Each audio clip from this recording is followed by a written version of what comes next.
used and not swallowed by developers, such as the Presbyterian camp was a few years ago, and the property adjacent to the camp now, the Kansas Marina.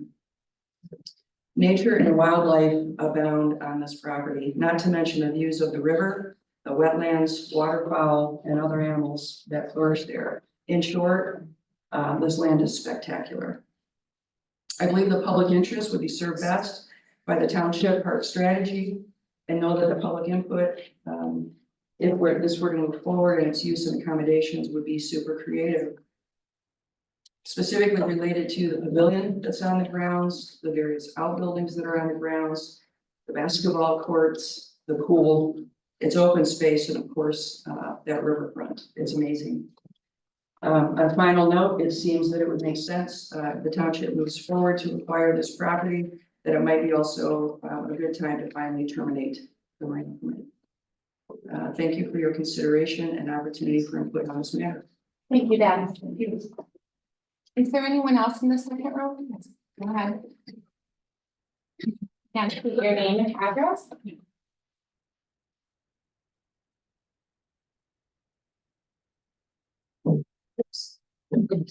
I'm sure I say. Hi, my name is Terry Osborne, and I live at 3398 Gaslight Lane. And yes, I support the Pine Trail Camp acquisition. First and foremost, I do, but I'm really here for something else.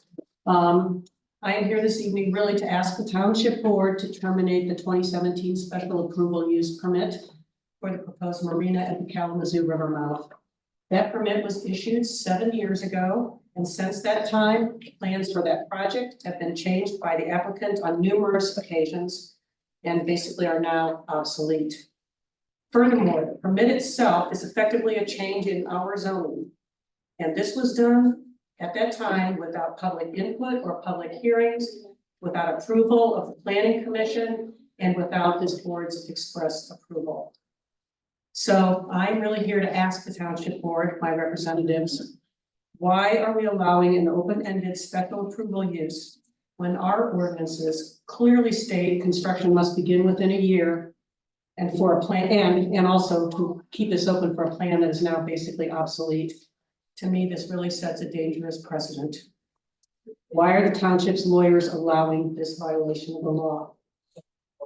If the permit holder decides to reapply with Eagle and the Army Corps, let them reapply for the township permit as well.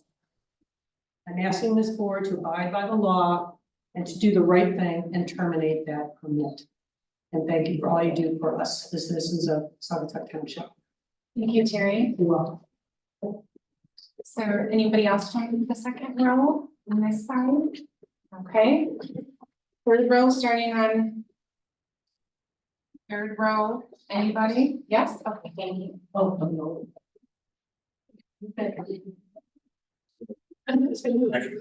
Excuse me, my name is Chris Clark. I live at 2612 63rd Street in the township. And I'm here to speak in favor also of the proposal to submit for a grant to the Michigan Natural Resources Trust Fund for purchase of for the purpose of purchasing Pine Trail Camp property. I'm active in a local hiking club that loves to take advantage of spaces like that. I'm a member of the River Loop Council, and I know our group has been ruling over that property ever since we've started meeting. I think there's just incredible opportunities there, and I agree with the previous person that it would be a shame to allow that to be developed and more trees and natural area to become full of not trees and natural area. So thank you for your. Thank you, Chris.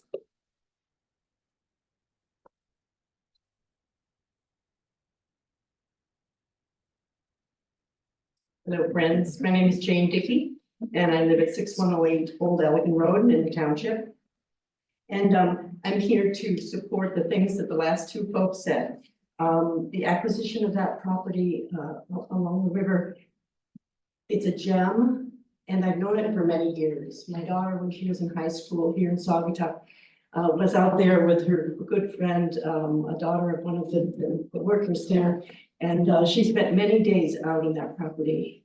And as a young teenager, came to appreciate not only the beauty of the nature that is represented there, but the beauty of our community. That kind of access to what makes our community special for young children, for middle-aged children, for old adults, for all of us, I think it's really a very special thing.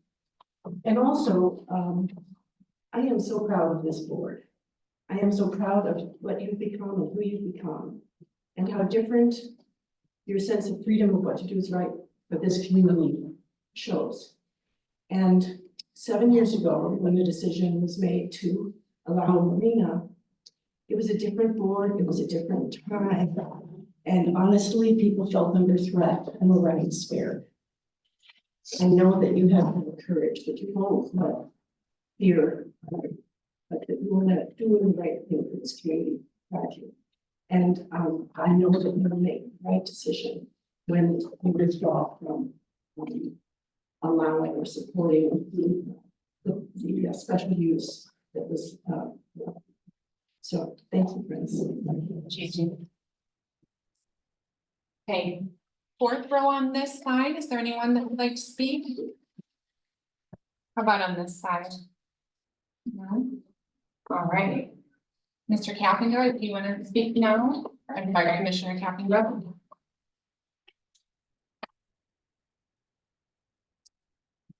First of all, it's great seeing everybody, and for those that don't know me, I'm the commissioner that represents this area. And I usually try to go to townships just to say, this is what's going on with the county.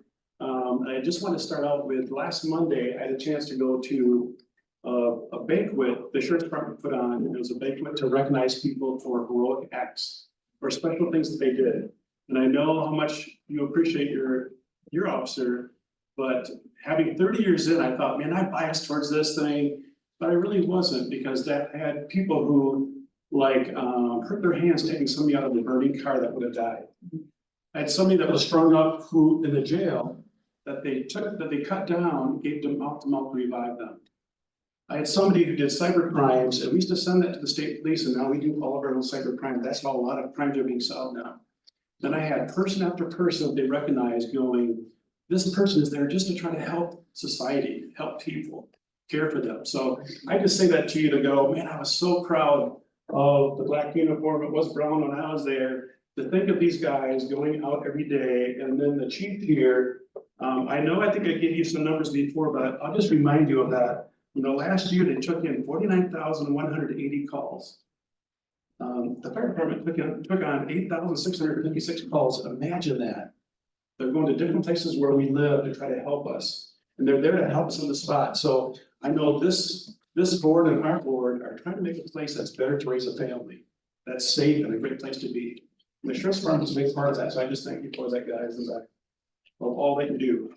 If you've been by the county, we're working on the addition that we have to the courthouse. You know, if you remember, we had numbers that, like in circuit court, they're like 100 cases behind. So then the state court said, you better build another circuit court. We'll give you another circuit court judge. So if you've been over there, we're spending about $10 million to build a 3-story circuit court. But then if you went to all the other systems within the court, probate court, circuit court, and all the different functions, there wasn't enough room. So this will give us enough room, and that's on schedule. Also, I'd just like to mention to you that we've had people from all over the county saying, what are you doing with the state property that we have? And like I'm a hunter, I went moose hunting, I did all the different hunting, so I was in the cod farm. But we had a bunch of people that said, man, I gotta drive all the way up north to run my side-by-side, or I like to ride bikes on the trails. Why can't our state forest, a small part of it, be used just for that? So we went to the DNR, just so you know, we made a resolution to say, what can all the land be used for? And I've had quite a bit of kickback from the hunters, going, you can't do this, don't do this. But people paid money into it that might like to bike, that might like to run a 4-wheeler or side-by-side down there. Maybe there are properties for it. So just know that we are looking into it just to say, is this a possibility? Should we be doing this, or shouldn't we be doing this? What was the original money used to buy all that land? It's taxpayers' money. So we're looking into that option. That's something that we will do. Also know that with this board, I heard some accolades for it. They are a great board. that's progressive, that's going, how can we do things better? Hopefully we are, as a board of the county, doing the same thing. I also had mentioned about parks. I just wanted to just say to you that we have, on April 2 at 8:30 at our boardroom, we're looking at asking public opinion on what should we do with all of our parks. Like on the west side here, we have Silver Creek, if you haven't been there, in Hamilton, West Side Park. It's a beautiful park that goes to Lake Michigan. Then the Richmond Park, if you haven't walked the trails there, or taken kayaks down the river. But many times even like with parks, as a board member, I go, well, I think I know what's best for these parks. I really don't.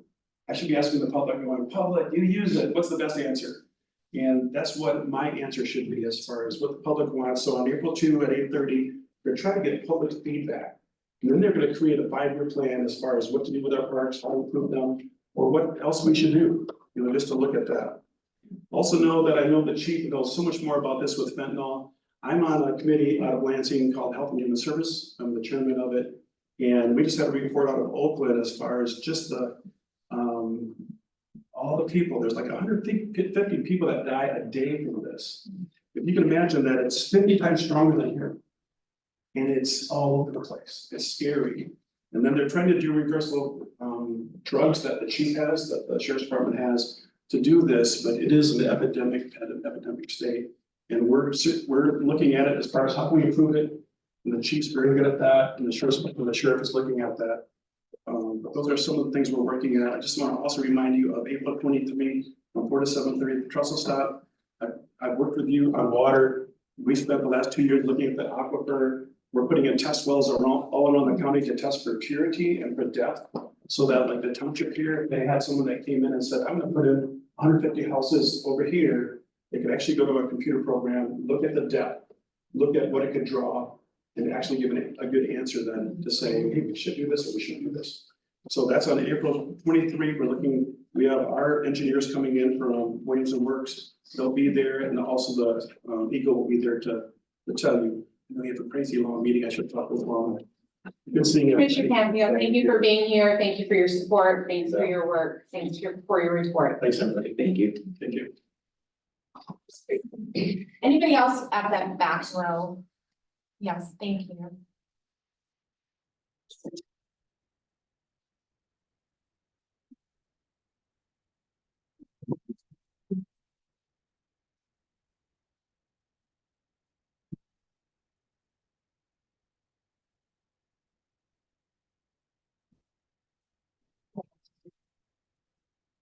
Good evening, I'm Dale Harrison, 3108 62nd Street. I handed out this pamphlet because I just, my research today about some of the changes going on in our community. This has to do with affordable, low family kind of housing issues. I talked with Stephanie Calhoun from the Alton County Foundation.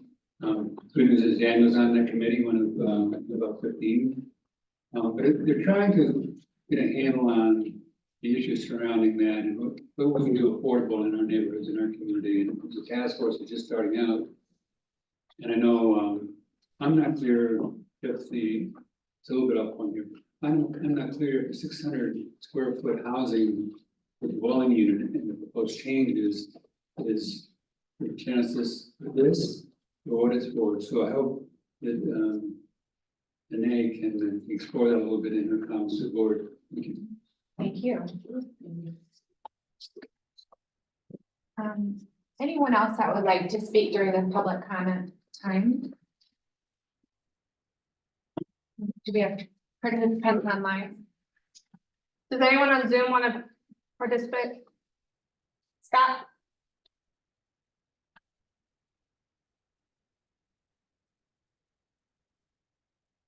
Scott, you on mute.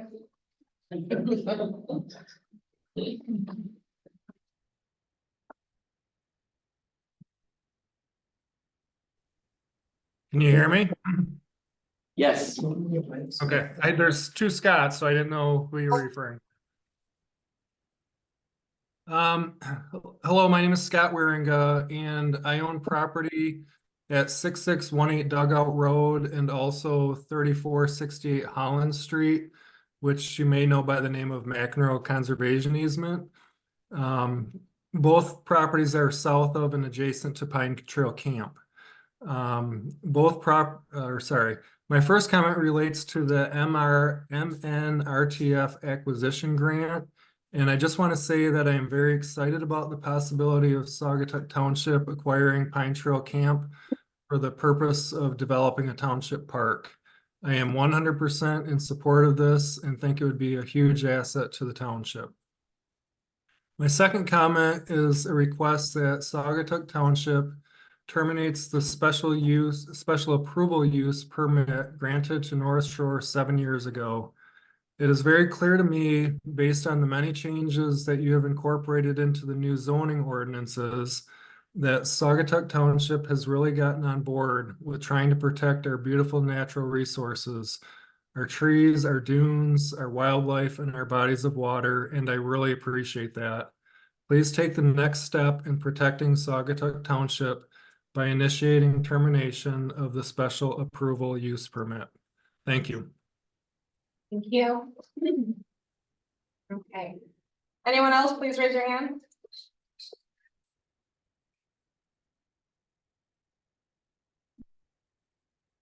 Going once, going twice. Oh, okay. All right, we'll go ahead and close the public comment section, the first public comment section of tonight's meeting. That brings us to the consent agenda. I trust that we've all had time to review that. Are there any questions or any items that anyone would like to pull for further discussion from the agenda? Well, I just have a question on the consent agenda for Daniel. Would you prefer to have your review in a closed session? Because that's up to you. Yeah, I would request in a closed session. Please. So we would just add that to the. That would happen. Not really, it's supposed to happen all the time. Is there anything else regarding the consent agenda? And entertain a motion? Well, I just quickly note, since we're, that correspondence has increased significantly. This issue, we have more letters in front of us. Thank you for that, Well, yes, speakers. late additions. I'd like to move to approve the agenda as amended. I'll support that. Motion by Marcy, support by Israel. Further discussion? None. All in favor? Aye. Opposed? Motion carries 4-0. That brings us to item number 6, presentation recognition. This is a bittersweet subject. I'll let Daniel kick it off and then I can take the time back. Sure. So Phyllis of the Interurban, the longtime, I think 10-year director of the Interurban, recently announced her retirement. She's very generously agreed to stay on to train the new person.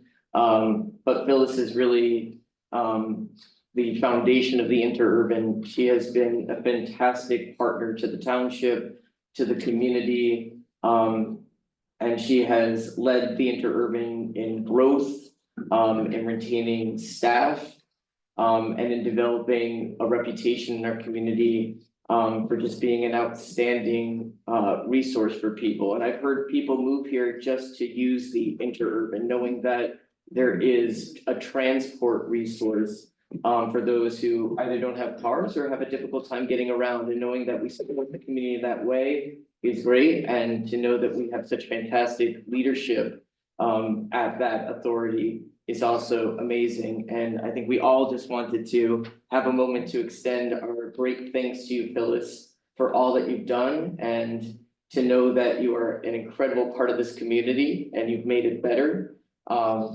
And that we hope you don't go anywhere. Can I say something? Absolutely. So thank you to the board for recognizing my achievements. Thank you to the community for all of your support, and we're just thrilled to be able to provide the service that's so well loved in the area. I owe a lot to my board for allowing me to, providing me with what I needed to be able to, do this job and to provide the service. And a huge thank you to all of our staff that we've had, now and that, and in the past, that they are the front lines of our service. They are the ones that are taking your phone calls and coming and picking you up in the snow and the rain and I'm doing it most of the time with a smile on their face. So we're thrilled to be able to provide the service, and I wouldn't be able to do it without a whole lot of people behind me. So thank you. Phyllis,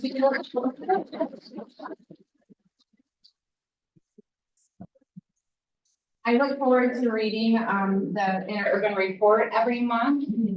We look forward to your regular visits. And in those reports, it's just exciting, the growth that you see, ridership is up, the hours are extended. You created this program to go to Holland once a week. You delivered takeout, picked up meds, just so many things. Those are just off the top of my head that I just remember from years of working with you and reading your reports and just getting really excited about what you've been doing. And my family has used the service. I have 3 young boys and 2 of them can drive now. And it's just the warmth that the drivers extended to my sons and the care that they took. You guys are just top notch and we will miss you. And for the record, I think you're too young to retire. I would like that to be on the record. Yeah. On the record.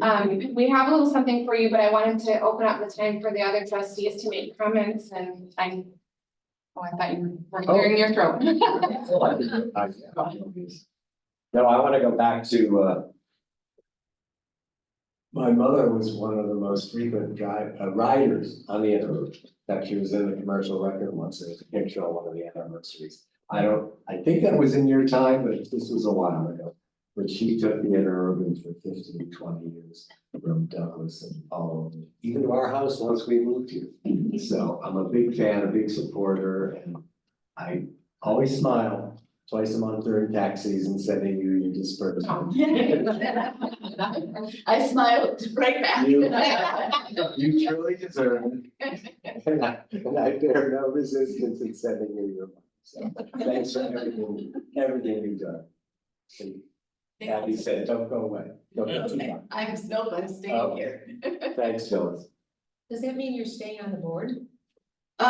No, I won't, no, I need to take a break away from everything, so, yeah. But, I'm definitely available when anybody runs into any questions, a new director, a driver, a board.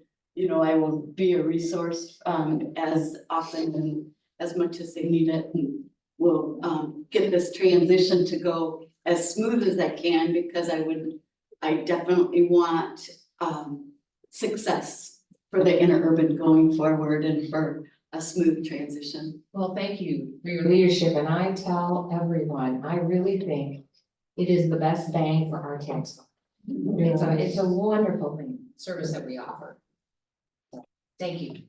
Thank you. I'll say thank you too, but it's hard to add anything else to that. Except that I've known you for a long time and you're a woman of many skills. She was the treasurer at West Haven, or assistant treasurer for many, many years prior to coming here. So I don't know, and you're a great golfer. Life is good. Yeah, life is good. It's good to have you still with us. Wow, we have just a little token of our gratitude, our certificate for outstanding service. And we thank you for your leadership, your service, and your vision for the interurban. Thank you, and that's beautiful. Morgan. Yeah. Thank you.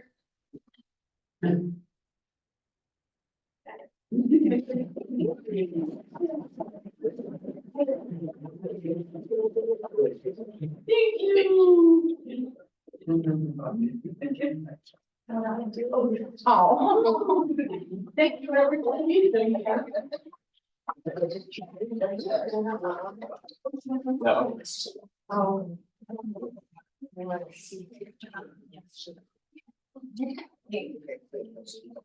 That brings us to item number 1.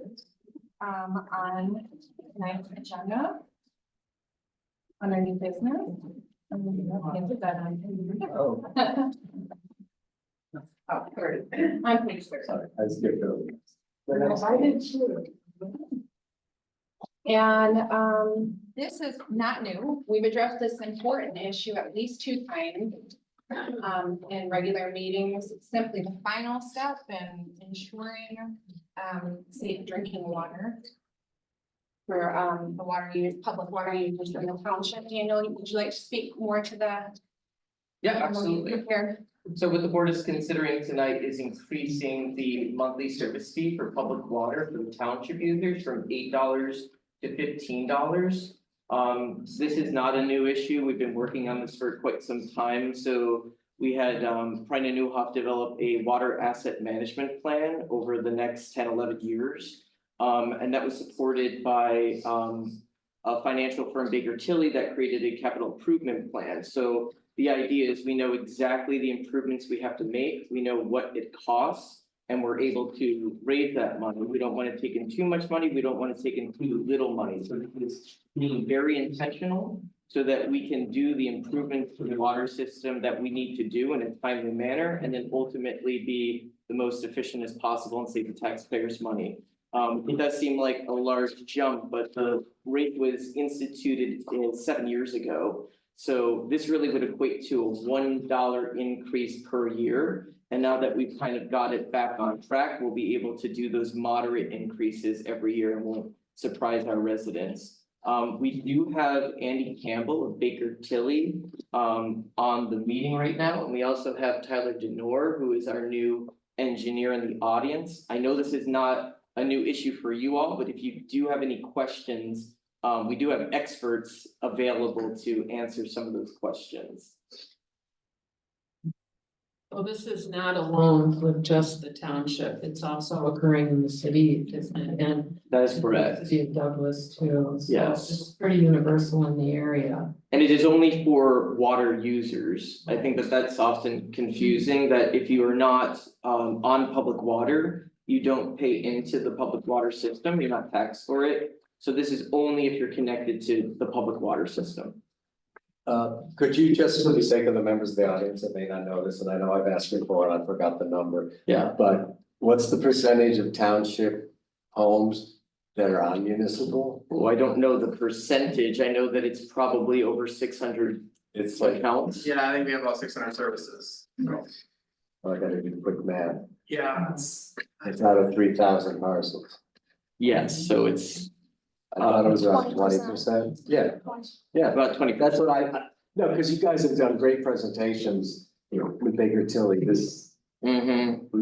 I think we're pretty well versed in this one. So if anyone doesn't mind, I'm gonna make the motion. I move to adopt resolution number 2024-06, a resolution to set rates, fees, and charges for township water system customers. Some support. I'll support. Oops. Motion by Helmrich, support by Marcy. Further discussion? Hearing none, I'll call the roll. Helmrich, Yes. Marcy, Yes. Israel, Yes. Bigford, yes. Okay. Very good. Brings us to item number 2. And this is the Sivasma hearing. Mr. Sivasma has submitted a letter to the board dated February 22, 2024, which is included in the packet before you. He has also fulfilled all of the requirements necessary in order to schedule a hearing. Clerk Israels has approved this request and has granted Mr. Sivasma a 20-minute hearing as part of this regular township board meeting. This hearing will be limited to information Mr. Sivasma shares with the board and any clarifying questions the trustees may have for Mr. Sivasma. This hearing will be timed And unless you have anything else, I will go ahead and open public hearing. They did an It's not excellent the- job. It's not a public hearing. Pardon? Nothing else to add. If your side is good, go ahead and approach the podium.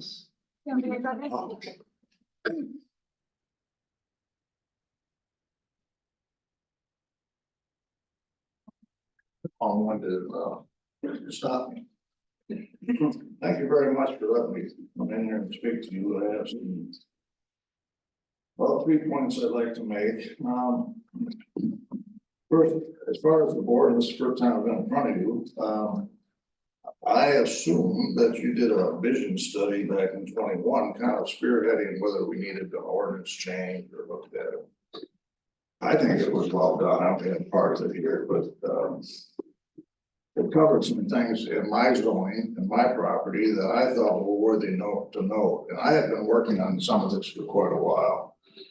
I would say about the C3 zoning along the highway, you haven't seen much there. Well, it kind of was written ahead of history because this town really didn't have the demands, but it was set up there for larger facilities to keep the pressure off the town. I think that's a great idea. You can't put a large road, there's no parking and so at certain times of year it'd be a big problem to have anything of any size. So that's what that's all about out there. And I own the 6398 Blue Star, that's the southwest quadrant. 37 acres, 26 commercial. There's 10 acres of residential in the back. So I want to speak to you about that commercial. It's been designated kind of generously. They call for big box stores, and I think I'm not a big box person, but at time you have to wait for things to come mature, and I thought I did. I've been working on a grocery store there. Your report makes mention that people wanted a large grocery store. So I'm thinking of an Aldi, that kind. My first choice would be Fresh Time from Meyer. I've been in communication with them, but then it all fell away. The new ordinance limits the commercial buildings on C3. They downsized it to 10,000 square feet. You cannot put a large grocery store in a 10,000 square feet building. I know there's been people in the office that have told people, send them back to me that I'm wrong, that they can't. Just look them up. Aldi is right around 18,000 to 20,000. The floor space, yes, is 10,000. But they need twice the space for processing and everything else. So that's sort of off the, that limits C3, which is supposed to serve the market. So maybe, I know there's been a TSC attempting to come in, put some of that stuff out there that people chase all the way to Holland or all the way to South Haven. And the Tri-Community Master Plan says they want things like that out there. They may name it as a saving of fossil fuels. So that's kind of the mentality of today. And I think that's all good, but I'd say the community has supported it. Many boards have supported it.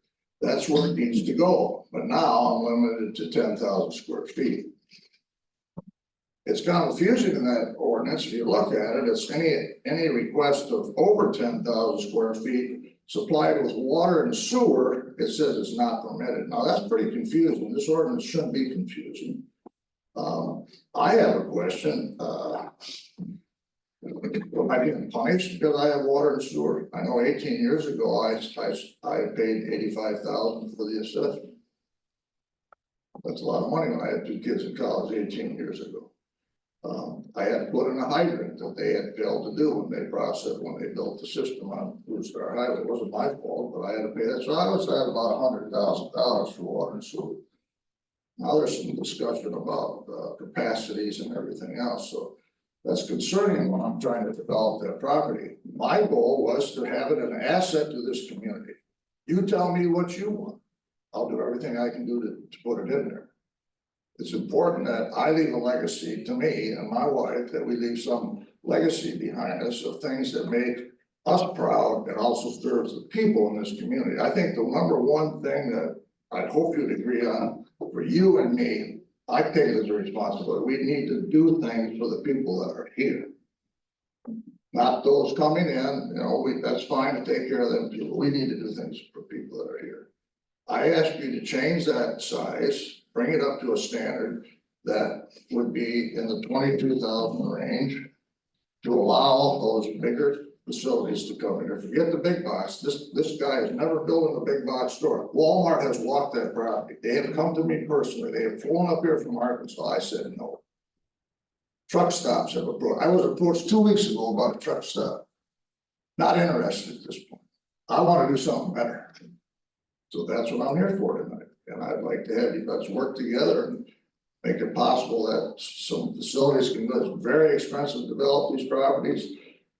I don't think ordinances should be so cost prohibitive that nobody wants to come. Let's get some first class stuff in here. That goes for the back. And what I'm saying with this ordinance, which confuses me, is January of 2024, the Supreme Court of Michigan ruled really hard on these ordinances. They say you gotta stop this loosey-goosey stuff. You better name everything that goes in there. And I think you need to look at that. I'd like to have you take time to look at it. If it's not named in there, the Supreme Court says it's not gonna be approved unless you do an amendment to the Constitution or the zoning amendment.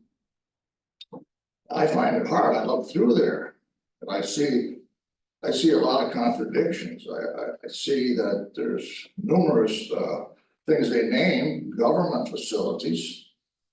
First of all, they do include the ordinance of tonight, before you sign it, says that that's supposed to serve as fast food and turnaround businesses and they put that in that ordinance, but then they don't go to that, they go to other things.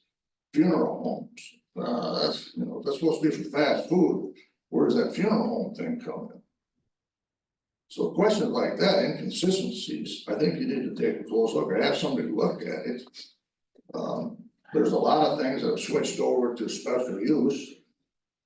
That gets real complicated for any investor or developer to deal with, too much open end. So I'll let that go, but that's my request on that C3. Now, just a minute about the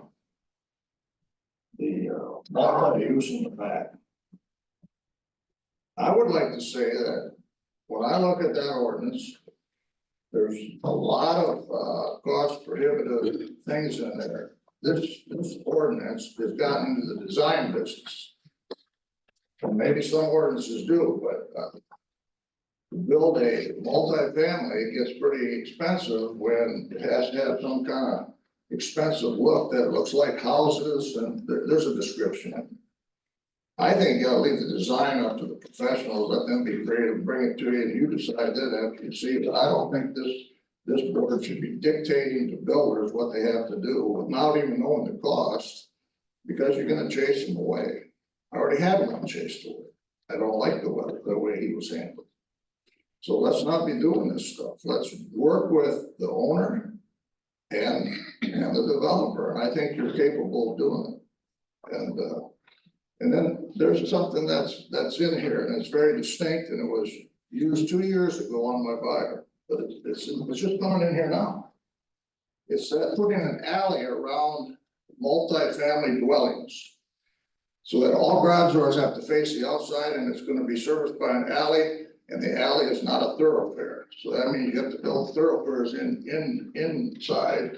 They want an alley around the back to service all the garages. Say you put in a 150 apartment house, what's it gonna look like in the morning when everybody's going to work on an alley, which, you know, how's that gonna work? Moreover, it causes a lot more investment from a developer standpoint. And that's the kind of stuff that drives it away. So you end up, you know, you're gonna get less than what you want.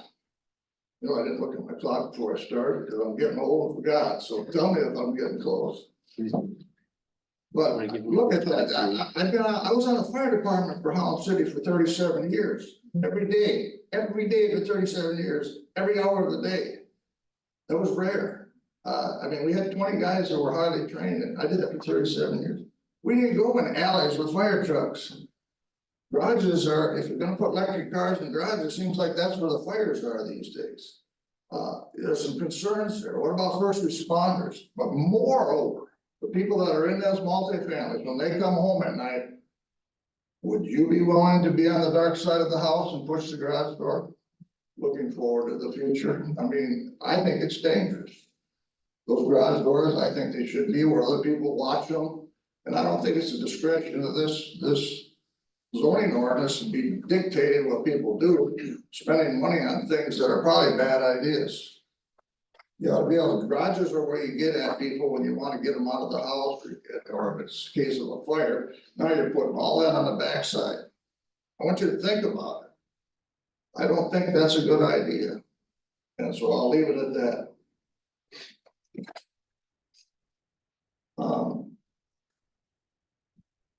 I'm trying to keep it short. I've looked through that ordinance, it disturbs me. But, let me just add this, the state of Michigan makes it very clear. The state legislature, the laws of Michigan suggest that a zoning ordinance should be written by a zoning attorney. For that reason. Quite often outsiders come into a community and write zoning ordinances. They come with their politics, their personality, where they're coming from. This good situation, it was urbanists that came in here and wrote your ordinance. And when I read through that ordinance, and trust me, 45 years, like you might remember, I was in the real estate business as long as what I did. I read a lot of ordinances. I'm not feeling it that this ordinance is written for the rural mentality of this community. I think what I would ask you tonight, I know you want to sign it. I've been told, don't even waste your time. Go in there, they're going to sign it. I came anyway, but I would ask you something this important that's going to last for years. Put the right eyes on it. I know you probably had an attorney look at it, but the state says get yourself a zoning attorney and review it because it's that important. And I would ask you to do that. It's got a lot of stuff in there that I'm not so sure should be in there. So, I got my 20 minutes used up on that, and I just appreciate having the chance, but I really feel, let's try to get the square footage up a little bit. The lots, I'll live with the size of the lots, I have opinions on that, you know, fast food doesn't need 3 acres. But let's just, for now, let's try to open it up so we can get first class things in here for this township. Thank you. Thank you, Mr. Jackson. Thank you. I'll go ahead and close that hearing.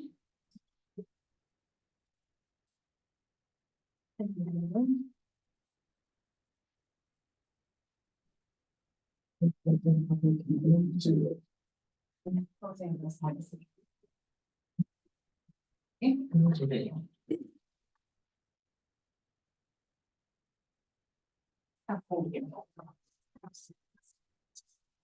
Okay. Brings us to item number 3, under new business, adoption of ordinance update resolution 2024-07.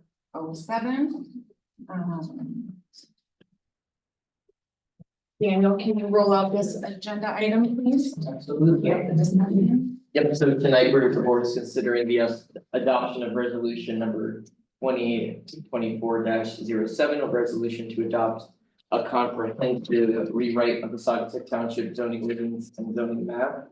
Part of this agenda item will be a public hearing, but we do have both our planner and zoning administrator on Zoom, and we have David Jurassic, who was our zoning consultant through this whole process here, and David will be giving a presentation. I don't want to talk too much before David, because David's got a really in-depth presentation. But I do kind of just want to highlight this. This has been a really long process, and I know that Becky knows it's been a long process, or Clerk Israels and Treasurer Helmrich. So when we all were on planning commission ages ago, we did get you still are, but we did get a directive from the board that they would like us to look at the master plan and, you know, consider how zoning could be updated such that it met more of the goals of the master plan, it could better support the master plan. And that was a great experience. We all read the master plan as a planning commission. We had a great group of people. We really thought about the zoning ordinance. We really thought too about all the different people who came before us, you know, and the issues that they were having, the public comments, and how we could make things better. And so we started that process, and it went from, you know, the discussions in planning commission to, identifying key areas in which we really wanted to update the zoning ordinance, areas where we really felt there was a deficit between the zoning ordinance and the master plan. Those areas were safety, specifically along the Blue Star Highway, economic development, rural character and conservation, and attainable housing. And we had planning commissioners head up each of those committees. Those committees then were composed of 6 to 7 residents in the community. We met regularly once a month, and they were all posted, public meetings. A lot of great documents came out of that. That process lasted about a year. We brought all our, you know, in the interim, we would bring, you know, reports to the planning commission, we'd get feedback, really great conversation. And finally, we had all these reports, and that's when the board felt strongly that we should bring an expert in to help us wade through all of our findings, all of our recommendations, to make it something more, so that it wasn't for nothing, that we actually could capitalize on this. And that's when we brought in David and helped kind of makes a lot of our dreams a reality. And so that's part of the process that went into a lot of the background. But I guess that's kind of what I wanted to say as I transition into David's talk. So I think that in David's presentation, you'll see not only the changes that we're making to the zoning ordinance, but how it relates to the master plan, how we're better supporting the goals of the master plan. And that was the intention all along, really understanding what the master plan said, how we could get there. And I think probably on the other side, how we can make this document more user friendly, and how we could address the specific issues that, you know, were coming up. There were times where applicants had difficulties, and we did, you know, we wanted to remove some of those barriers. There were times where the public felt very strongly against something, and they felt that it was common sense, it shouldn't be allowed, but that's just not what our zoning ordinance, you know, said. And so being on planning, you have to work within the zoning ordinance. You can't just do what you want. And so we wanted to create something that better reflected the values of our community, and we brought community people in to produce those recommendations. And then we brought in a professional to help make those a reality. So without further ado, unless you have questions for me, and Mr. David Jurassic. Can I ask just one quick question? Sometimes I get the feeling that constituents think that this is set in stone.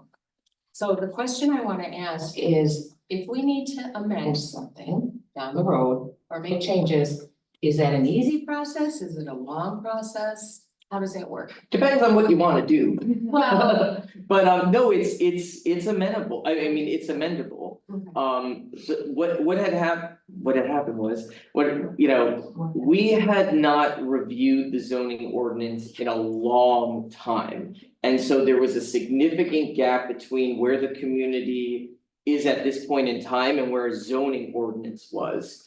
And we really needed to do a big overhaul in order to catch up. Now that we've caught up, we can begin, and I think that we really kind of now engage the public, and it's fantastic the public is coming out and letting us know how they feel. Then we really can do kind of, smaller changes, more nuanced updates, so that we keep up with the values of the community. We had just fallen, so far back that it had to be this big update, it had to be this long process, and it really is almost a 4-year process at this point. But now we have a strong foundation. Is it absolutely perfect? We're gonna find out. But we're not above listening to the community and making those changes. And I think that's an important message, that we're here to listen, and that, as we go along, we can make changes. thanks. Thank you. Can I answer that quickly as Sure. board representative to the planning commission? This is a 4-year process. Yes. And as you've heard along the way, there were inconsistencies, the leak old ordinance, I experienced contradictions. a direct one. Yes, contradictions between charts, matching words, and it's, like I said, it's been a 4-year process. Right. But to what you asked, anything can be brought up for change and amending at any point. But we have to move. No, I know. forward. No, I'm not, Yes. I'm saying that more broadly to Yeah. move forward. We have a moratorium in place that we'd like to lift, so. You know. Like I said, I didn't think it would change anything, but within reason, and it's not always a cumbersome process like this has been.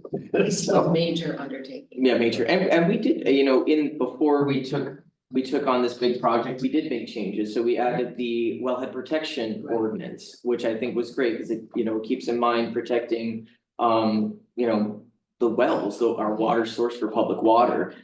We did, adopt the, man-made water body ordinance. So we had made small additions, but we didn't look at it comprehensively. And so that 4-year process was looking at it comprehensively. And as things come up now, we can be responsive.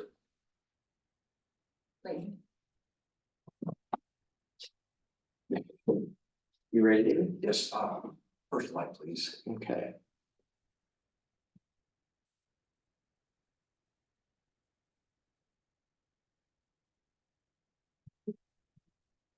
I'm David Drossik, from Horizon Community Planning. Next slide, please. I'm here tonight to give a update of the overview of the draft zoning ordinance update. So this is, as mentioned, the process of about 4 years. I've been involved for the last year and a half with the committee work and the drafting. And real quickly, just to answer your question as well. In many cases where communities do a full overhaul of the zoning ordinance, it's not uncommon to take an assessment of that process a year later. So after a year of the zoning administrator working through the document, planning commission and other staff members, it's not uncommon to have a punch list of things to adjust. And as mentioned, there also might be special topics that come up through the public hearing that you might just want to address without the moratorium looming, or just trying to get this project across the finish line. You can take a more leisurely approach to special topics if you need to. With this project, as I said, I've been involved for about a year and a half. Worked hand in hand with Lynn Wells, who is online tonight from Align Planning, your planner of record as well. And this project, as Daniel mentioned, was really it began by the formation of the first 3 committees: the Attainable Housing, Economic Development, Rural Preservation, and Character Advisory Committees. So these committees, as mentioned, they review the master plan and they determine a number of zoning recommendations to help implement the master plan. There were 71 total recommendations from those 3 groups. From there, the project steering committee was formed. So that was a smaller group of planning commission members, board members, township representatives, who really helped to steer the project. They set the direction for the project, and they were there to help quality check all the working drafts and make sure that this was heading in the right direction, so that when it hits the planning commission level, it was something that was in line with the advisory committees and township priorities. So it's very helpful when we have an effective steering committee, as we did in this project. So the process, the 4-year process here was the master plan review. We went into the zoning audit in October of 2022. I believe that was finished. And then finally, over the last year or so, we worked through the multiple articles within the ordinance and went to the planning commission level. Finally, here's the board. Next slide, please. Oh, You can say it if you want. We're already ahead of this. It's not working. Oh, there we go. So as I mentioned, the purpose of this project, and just to echo what Daniel had mentioned, was to update the township's land use laws and regulations to primarily implement the tri-community master plan and implement and include 71 recommendations from 3 advisory committees tasked with reviewing both documents, zoning ordinance and master plan. So our secondary goal was to create a user-friendly and straightforward ordinance, something that would ensure predictability in terms of the proposals you receive. Developers should be able to know what is going to be allowable, and if they propose something that's in line with the ordinance, that it would be approved. And also the end results should be predictable based on a clear zoning ordinance. And the intent was to ensure that we are protecting irreplaceable natural resources and the rural character of the township. So if you remember back from October 18th of 2022, the audit findings, the report mentioned that, it's just, the document currently just not effectively implements the master plan. The document is disjointed, inconsistent, a lot of very old passages. There's a lot of piecemeal changes over the years, and at some point you just need to do that full update. So now is the time. It does not ensure sensitive development in the manner that the master plan that it recommends. There are numerous inconsistencies with the Zoning Enabling Act and more recent case law. Mentioned it's not predictable and not user friendly. I look through this every now and then to answer questions about, what has changed, and again, I scratch my head sometimes when I'm trying to figure out the interpretation of certain passages. Sometimes we have to look back at historical interpretations, but with the new ordinance, you should have much less of that frustrating exercise of misinterpretations or inconsistent interpretations. So this project addresses all the findings of the audit. So in terms of the outline and concept of the zoning ordinance, 6 main parts. Part 1, the introduction, really sets the stage for the project, then legal basis for its adoption. Part 2, zoning district regulation. This is really the heart and soul of the zoning ordinance. Includes our zoning districts, land use regulation, dimensional requirements. It's really what most people think of when they think of zoning ordinance. Part 3 is development provisions. Those are the rules for developing land. Parking design, signs, lighting requirements, landscaping and environmental protection. Those are all things that are within part 3 of the zoning ordinance. Part 4 is our review processes and standards. So we have processes such as zoning permits, site plan review, PUD, rezoning, variances. All of these are outlined within part 4 of the zoning ordinance. Part 5 then is administration, so that covers all the authorities and roles involved in the planning and zoning process. And then lastly, part 6, definitions related to land use, and then all generally used terms in the zoning ordinance, and then checklists. So all the applications that the zoning administrator receive or that goes to the zoning board or planning commission, we have checklists in the back of the ordinance so that zoning administrator can do a completeness review at each submittal to make sure it's a complete application so that we could confirm compliance with zoning requirements. Okay, so this slide is not really meant to be reviewed in entirety, but this is more representative of the effort to implement the Tri-Community Master Plan. So this slide shows that there are 14 goals in the master plan. Lenny Wells did present all the goals at a recent planning commission meeting and mentioned some of the highlights about how the proposed ordinance is implementing these goals. For this purpose, I wanted to first characterize all these goals into 4 main areas so that we can kind of group them in a way. So first off is general land use. We have goals related to agricultural, residential, commercial, industrial. Environmental and cultures in green, that's concerning special environments and open space, waterfront, and various other resources within the township. In blue is character, design, and economy. There are 4 goals under that category: community character, growth management, land use and community facilities, and economic development. And then lastly, facilities and infrastructure. So over here, we address recreation, transportation, and water and sewer. So the intent here is to show how all of these tie into certain noteworthy changes throughout the ordinance. So in later slides, you'll see for the articles that do implement specific sections of the master plan, you'll see those goals summarized on the right hand of the slide, and then those abbreviations after each one of the noteworthy changes. So again, this is intended to be more representative of our efforts to implement the master plan and are really our intentionality in trying to ensure that these goals are met. Okay, so first I'm going to walk through the articles of the zoning ordinance. It's a long document, so I'm just going to hit on the noteworthy changes.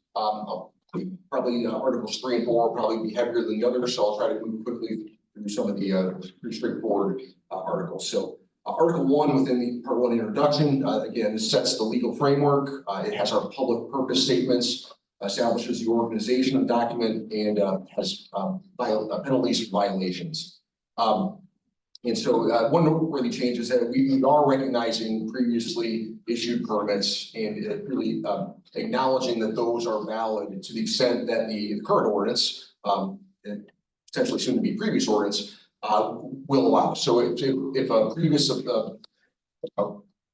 site plan or some other approval has a 1 year time frame or whatever it might be, that validity of that plan would remain until such time it expired.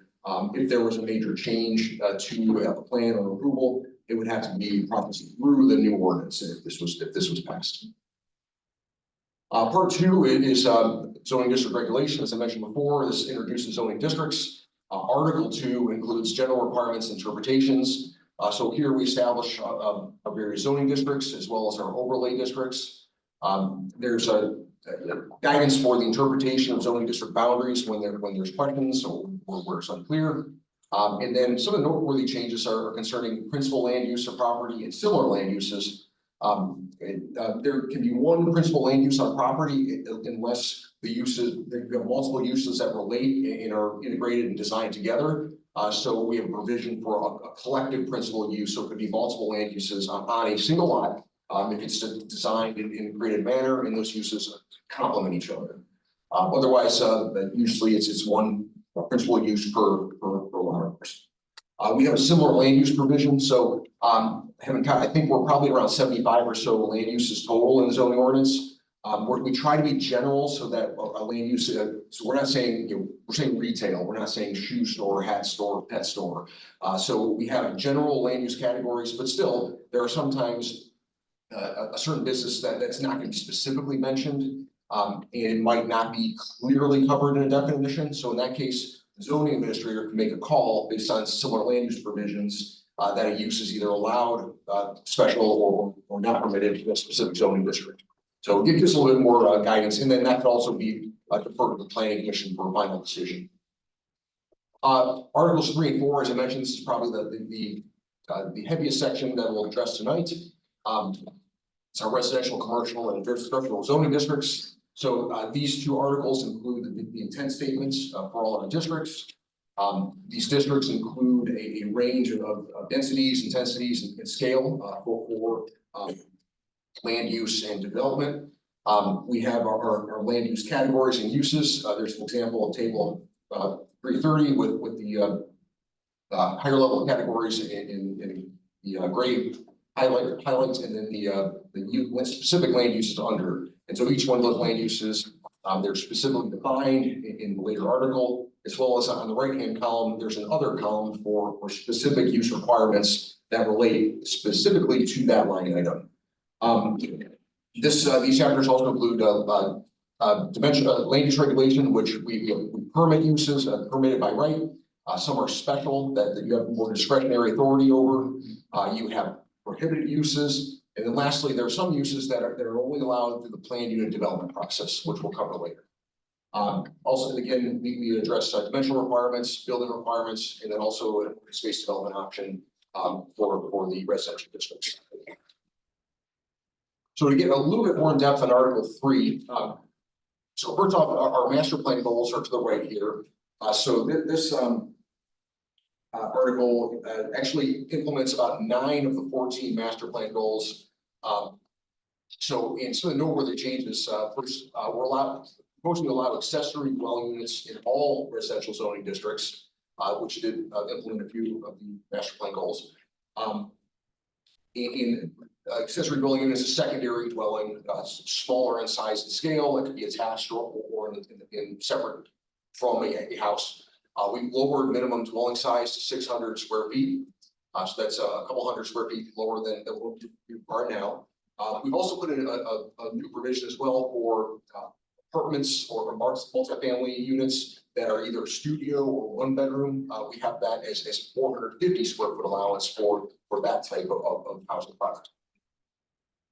We've included specialty accommodations in rural businesses as it's really kind of a limited commercial opportunity in the A1 and A2 agricultural zoning districts. So it's somewhat of a limited opportunity, but it's very important and essential rural business opportunities. So typically, these are more related to agritourism, and they're agricultural related type businesses. And they could be craftspeople or other types of business of that nature, ag tourism. But there is an opportunity for those within A1 and A2 agricultural districts. Two family permitted in A1, A2, and R1. We have townhouses as special land uses in R1, multifamily through the PUD process in R1. And with both of those are higher density housing, we have a provision that it has to be connected to public utilities. So when we have that type of increased density, there's the requirements that kick in to ensure that they're planned in the right spot when we have that type of utility infrastructure.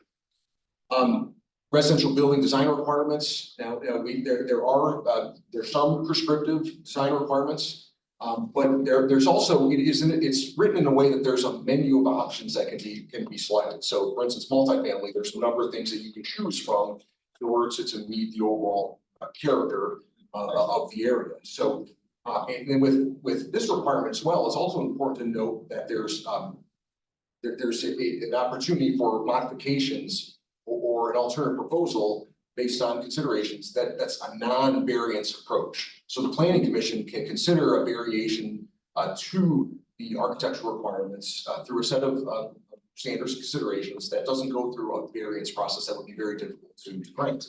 So I think that's a common theme as well through all of our development provisions, that we build in the flexibility. We're setting the framework, we're setting the vision, the character we want, but at the same time, we build in a little bit of flexibility within reason to make sure that we don't want to be so rigid that it becomes unreasonable to build in the township, but we want to make sure that it reflects your desired character. So we also have an open space residential option right now that's only geared toward A2. And the state law requires that to be for all of our zoning districts based on the density. So that's where you preserve 50% and you can have the same number of units as you would have if you didn't preserve 50%. So you do a parallel plan and you can basically cluster all your density in 50%. So that's an option now that's available to all our residential and ag zoning districts that was not specifically noted in the current ordinance. There were some adjustments to R1, R3, and R4 zoning districts based on availability of utilities or high-risk erosion areas. But a lot of the dimensional requirements have stayed the same. Many of you have seen the executive summary report, which shows the dimensional requirements for our resident ag districts. There are a couple that were highlighted in red. Those were really the ones that changed. So I'd probably say maybe 80 or 90% stayed fairly similar.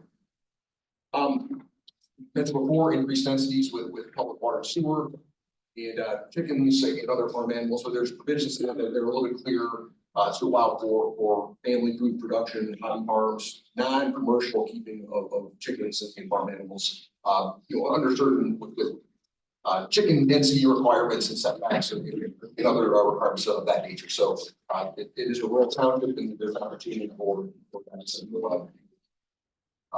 keeping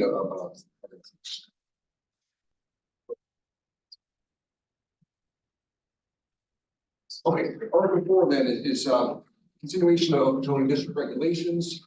No really changes for commercial industrial districts. We have a mixed use residential option for all districts, all four. And so previously the Blue Star Highway overlay district allowed for the mixed use. Now we're allowing for mixed uses in all the corridor as a whole to allow for living units above or connected to one or more commercial spaces. So it does allow for that mixed use.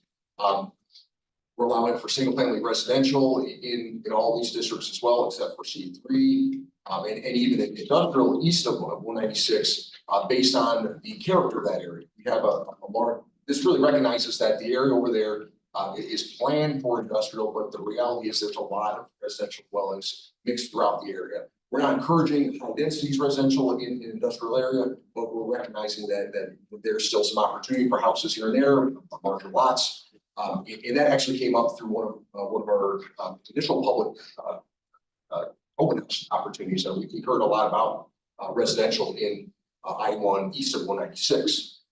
Two-family residential, townhouses and multifamily residential, so there's opportunities throughout our commercial districts. But multifamily would only be allowable through the planned unit development process. Retail building limitations, we heard a little bit about that earlier in the public comment, the public hearing session that was special to the issue of C3. So yes, there are presented in this draft a scaled approach to retail.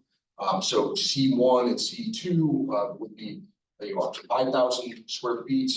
C3 would have up to 10,000, and then in I1 over 10,000 if there was water and sewer. And so that helps to keep more of a rural scale and character, and then avoid competing with city and village centers, as noted in master.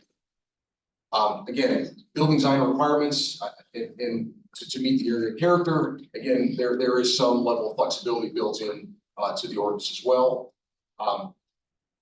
Certain uses require water and sewer, as noted in the line items, and then there's also a provision for food trucks to give other options for your lunch and dinner options.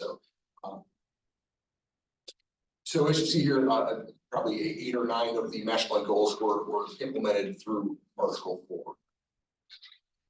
Okay, we'll move a little quicker through the remaining chapters, articles. 5 includes your overlay districts. So the first 5 there are existing, and they primarily are unchanged. So there's some clarification, some cleanup, but I think the overall intent of those has changed. The regulation policy decisions, nothing is really as straight from what you have now for those 5. We did remove the mobile home park and Blue Star Highway mixed use overlays. Again, for mobile home park, we allow that in certain zoning district based on special land use review. We didn't want to have basically get the mobile home park overlay is not mapped, so you actually have to rezone to it. We don't have anything in the master plan which really guides where that would be. So it's practices these days is just to say the zoning district where it's permissible, classified as permitted or special. So we eliminated that overlay district. In Blue Star Highway mixed use, again, we allow for mixed use, either special by right or planned unit development along the corridor already. So we don't need a overlay district to tell us where it can be done. It's already built into this ordinance, so it doesn't need to be an overlay. Article 6, planned unit development. So this is intended to be a collaborative planning process. Projects must have a recognizable public benefit, and those are specifically outlined in this Article 6, that it must meet certain standards, it must have this look, it must meet these purpose statements. So we've reduced the acreage per qualification to allow for smaller areas of land to be able to be processed through planned unit development. Planned unit development, what it does is we take base district requirements for a zoning district, and then you rezone to PUD and overlay, and then you use the base district zoning requirements unless they are modified through the planned unit development process. So you can let's just say you have a R1 PUD for single family, and it could be subject to all R1 single family requirements, except you might say I need a lesser front setback for this particular neighborhood. That modification could be approved through the planning and development process if it meets our standards. And that would be the only thing different between the PUD, R1 PUD in this case, and R1 different area, not PUD. So the modifications need to be specifically requested through the planning and development process and considered by the planning commission and board. There's minimum open space for PUDs for 25%, but also we allow for density bonuses up to 25%, and those can be earned from a 5 or 10% increment based on certain things that you're including in your development. Okay, moving on to part 3, general provisions. So this is really kind of a zoning administrator's chapter. It includes a number of requirements that are not necessarily based on zoning district. It has requirements for docks and water access. We generally kept that the same. We did make some clarifications about how you measure setbacks from docks and how they're placed. and what permits are necessary for seasonal temporary docks. Then this addresses a lot of different types of structures, so antennas, fences, we have height measurements, and there's an example there of the height measurements graphic. Flagpoles, fences, equipment pools, all sorts of things that might be accessory on a site. And so this addresses those requirements that are not necessarily tied to a zoning district. Also lot setbacks and yards, there's very clear guidance here on how the zoning administrator is going to classify a lot. There's 4 different lot types, and they have different ways of designating your front yard, rear yard, setbacks, and so on. So this gives very clear guidance on how setbacks are applied and how yards are designated on 4 different lot types. Lastly, Article 7 includes private street regulations. Article 8 includes regulations that are specific to 36 individual land uses. So a good example here is a drive-through facility. So a drive-through is not regulated by general zoning requirements, but there are specific requirements concerning stacking spaces and internal circulation. So drive-through is one of those 36 land uses that's included with specific unique requirements. So as mentioned, they're more specific to the operational characteristics of that land use, or they address a certain potential impact of a certain land use. So those are all included in Article 8. Lighting. The intent of the lighting article was to ensure that we're complying with dark sky international principles. So we want to reduce sky glow, be a dark sky friendly community. To really ensure that this happens, we have lighting plan requirements. So we need to see a photometric plan, lighting specifications to make sure the lights are compliant. We need to see the specifications to ensure that their maximum height is met. There's cutoff lights. And then lighting levels, now we have, there's a balance here because we need a minimum amount of light in the parking lot to ensure safe conditions, yet a maximum amount to ensure that we're not affecting other properties or the night sky. So all that's included here in Article 9. Again, I mentioned there are also some modification provisions here as well in case there was a special circumstance or even changing technologies. Modification section can address that if needed. Next, Article 10, parking, mobility, and access. Actually, this used to be parking, access, and mobility, but the steering committee really felt that mobility in terms of walking and biking was just as important, but actually more important. So we pushed that to the beginning of this article. And we have bicycle and pedestrian combination requirements, which is not only along the right of way, but internal to a site and between sites, so that you can walk and bike between sites or on a site. We have design requirements for parking lots. Now, one of the big concerns with the steering committee level was the amount of parking. We originally were going to cut down on the requirement. There's some concern with that. So we're keeping minimum requirements similar or the same as the current code. But we have the ability to either reduce or allow more based on case-by-case considerations. So there's flexibility built there. And then we also, with EV charging stations, we want to make sure that we're considering the proper ratio between EV and non-EV spaces, and there's some considerations there in the ordinance. Loading zones, again, we want to make sure we know where those are so that fire truck comes, they know that there could be something blocking the way in this location.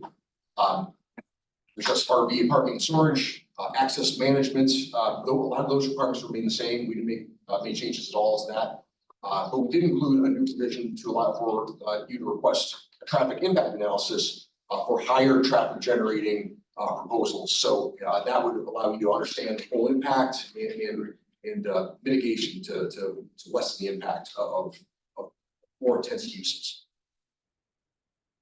Okay, landscaping in the environment. This is a pretty heavy chapter, and I wanted to address what's included. So we have plan requirements. So landscaping plan has to include certain submittal requirements. In terms of the actual planting, we have prohibited types of species because they're either invasive or just problematic type of trees. Installation sizes. So if we want a certain number of trees to be planted, they cannot be just small saplings. In certain cases, they need to be a specific width of tree planted. And then the actual required planting, there are 4. So front yard planting requirements. So if the front yard of a commercial site is really just barren, there's nothing there, they would have to plant in accordance with the front yard landscape. If it was, it might be in the tree protection zone along some of our corners now, and there may be enough trees there to satisfy the front yard requirement. So in the cases where there's existing vegetation, this ordinance encourages that we use that to count for these requirements. So we don't want you to mow down trees to be able to plant new ones to meet this requirement. We want to count what we have, make sure the requirement's met. If there's nothing there, you should plant or supplement in some cases. So with front yard requirements, we have land use buffers. So when you have potentially competing land uses between residential and industrial, you would have a buffering requirements for more screening of the light to just screen the overall visual impact of a non-residential use. We have inland lake, natural inland lake and stream buffers. So this would be a strip along those waterways that should remain generally undisturbed. Now, you don't have to plant those, but there are restrictions on removal of those areas. But again, they're within reason. There's clearing allowances to be able to have a pathway or a viewing area. So that's built in the ordinance. And lastly, parking lot landscaping to avoid the heat island effect of large asphalt parking lots. We have trees are required to be planted in islands and peninsulas, as well as earlier that there's a restriction now that you can only have up to 10 parking spaces in a row before you need a tree in an island or peninsula. So it breaks up parking lots for aesthetic reasons, adds value to property, and addresses some of our environmental concerns as well. Tree protection zones, we did add a few more routes on the list. And tree protection zones are anywhere from 30 to 40 feet where you can only remove up to a small percentage of trees, otherwise they have to be preserved. Now, the one thing we did remove from tree protection zones, they used to wrap all the way around a property. So we eliminated that. So tree protection zones are only the frontage now. So the other tree regulations would really address the areas around the site, such as our general tree preservation, which is a pretty significant change to the ordinance. Based on the rural character group, there was a strong priority to prevent clear cutting, to save or significant trees on site. So we did model this off of the Ann Arbor Township tree protection ordinance, which has been tested a few times, and it comes out clean. And so we did use that as a general framework for the tree preservation. Again, there's allowances to remove trees. It's just restricting major clear cuts without kind of a woodland stewardship plan, or without a plan for replacement in certain cases for development. It was mentioned before about man-made lakes and water bodies. That's included specifically the grass and planting around man-made lakes, and then modifications. Signs, this is pretty straightforward. Probably one of the main changes was to avoid content-based regulation. So we don't regulate any signs based on the message or what's on them, except in cases when something's threatening, seriously profane or threatening. That's the case where we can. And one other that I'll mention is the external illumination only. The steering committee did work through this, had a couple different debates on this, friendly discussions about if we would allow for internal illumination, so light bulbs behind a plastic face, external, which would be lights showing onto a sign face, or electronic digital signs, neon, things like that.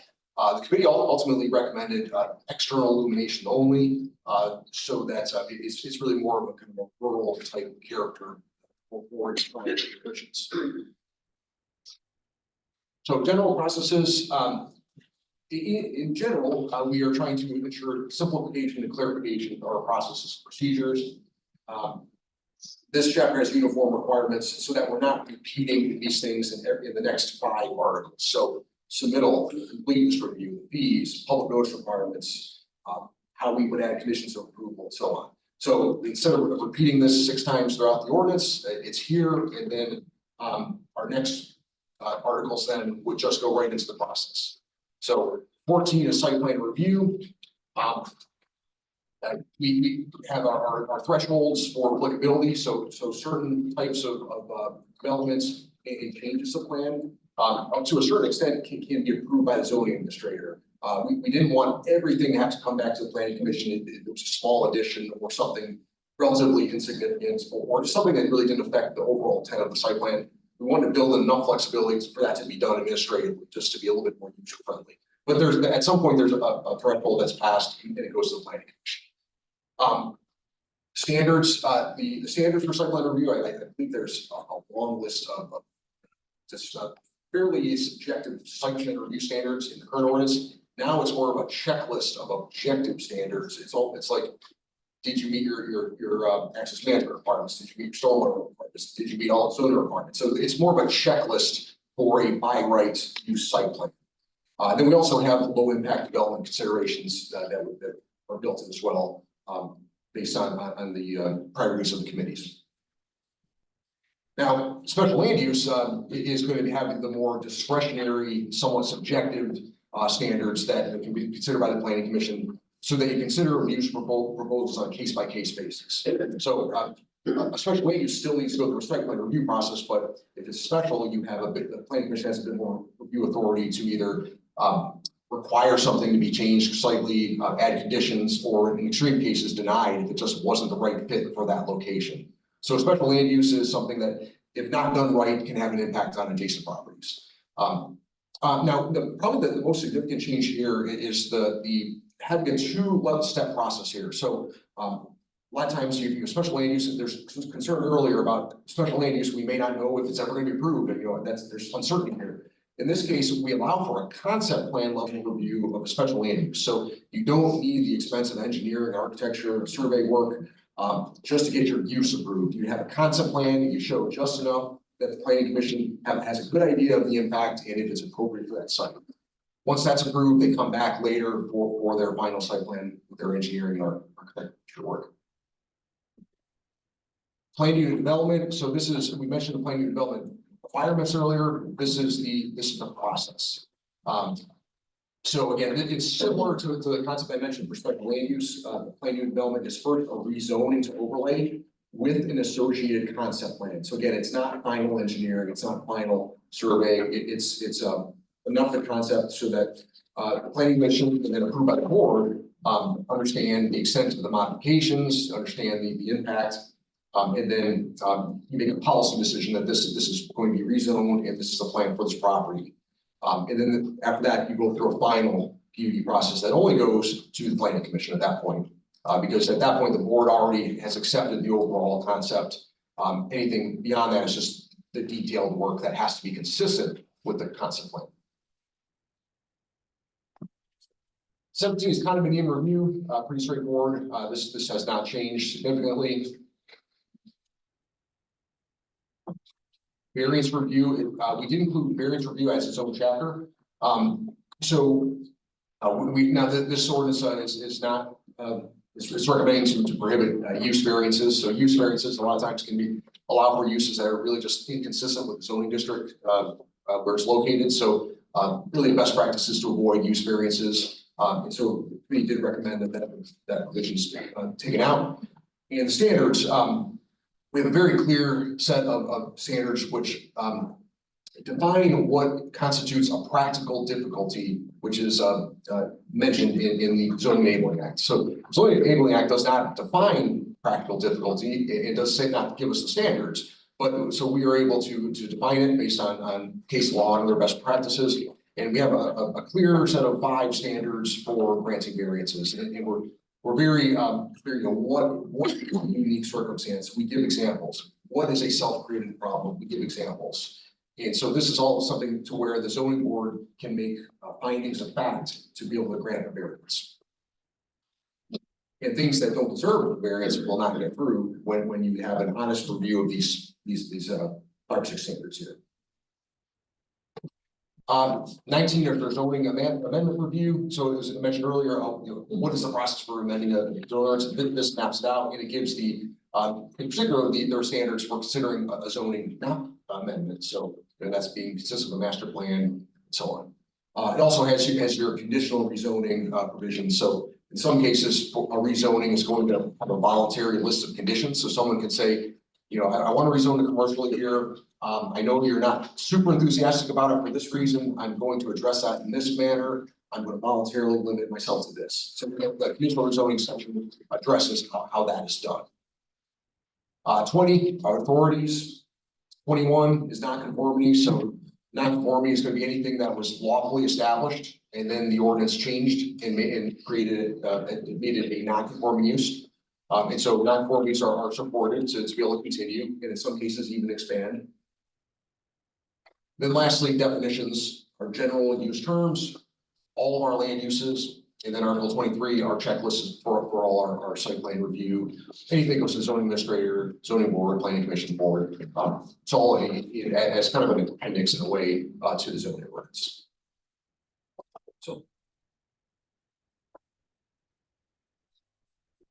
Thank you. The trustee have any questions? Do you want to open up the public hearing first? At this time, I will go ahead and open up the public hearing regarding the ordinance update resolution 2024-07. And at this time, I see that there's somebody eager to speak. It's the same requirements, the height requirements of the 3 minutes or 5 minutes, Yes. correct? Okay, go ahead and repeat your name and address. John Mulner, consultant from Nervo, I was asked to take a look at density comparisons from the R3B to R4 transition, and lower density lost by that transition, don't change. Did you guys receive the report that I kind of put together? At the highest level, most simplest sense, I think pretty consistent zone allowed for 40,000 square foot lot. Proposed zone is 65,000 square foot lot, so density reduction there. Singles and duplexes were permitted by right previously, singles only, so density loss there. Exclusionary zones, now steep slopes weren't necessarily a consideration before for how open space is measured or how the density is calculated. It was calculated by overall land area measurement. And so now adding steep slopes, adding discrediting wetlands, because before we were credit 50% wetlands. And now through a parallel plan process, you were developing wetlands and therefore not crediting that area. You are open space option also, you were previously allowed up to a 40% open space bonus density. Now you could get a 25% bonus with the PUD process, but that's just another process, so, which is difficult when we're looking at buy rate, site condo property, the value lost yesterday versus tomorrow. As you stated on the PUD topic, you provide recognizable public benefits was not a guarantee if they want to keep the private property. And then ultimately, it's just coming down to these clear calculations. Now, I understand that parallel plan would need to be produced, but just the lot area sizes, the reduction in duplexes, the addition of extra areas of exclusion and it just results in a loss in density for the property that's difficult to overcome when yesterday all the uses were previously permitted. Thank you.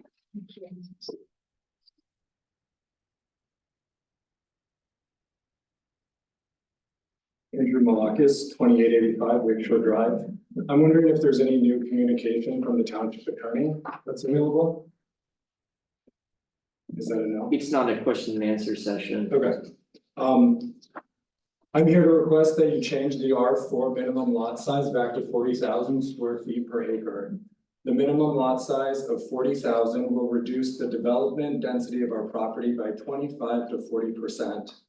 The ordinance as proposed with a 65,000 minimum is an unreasonable reduction of 50 to 60%.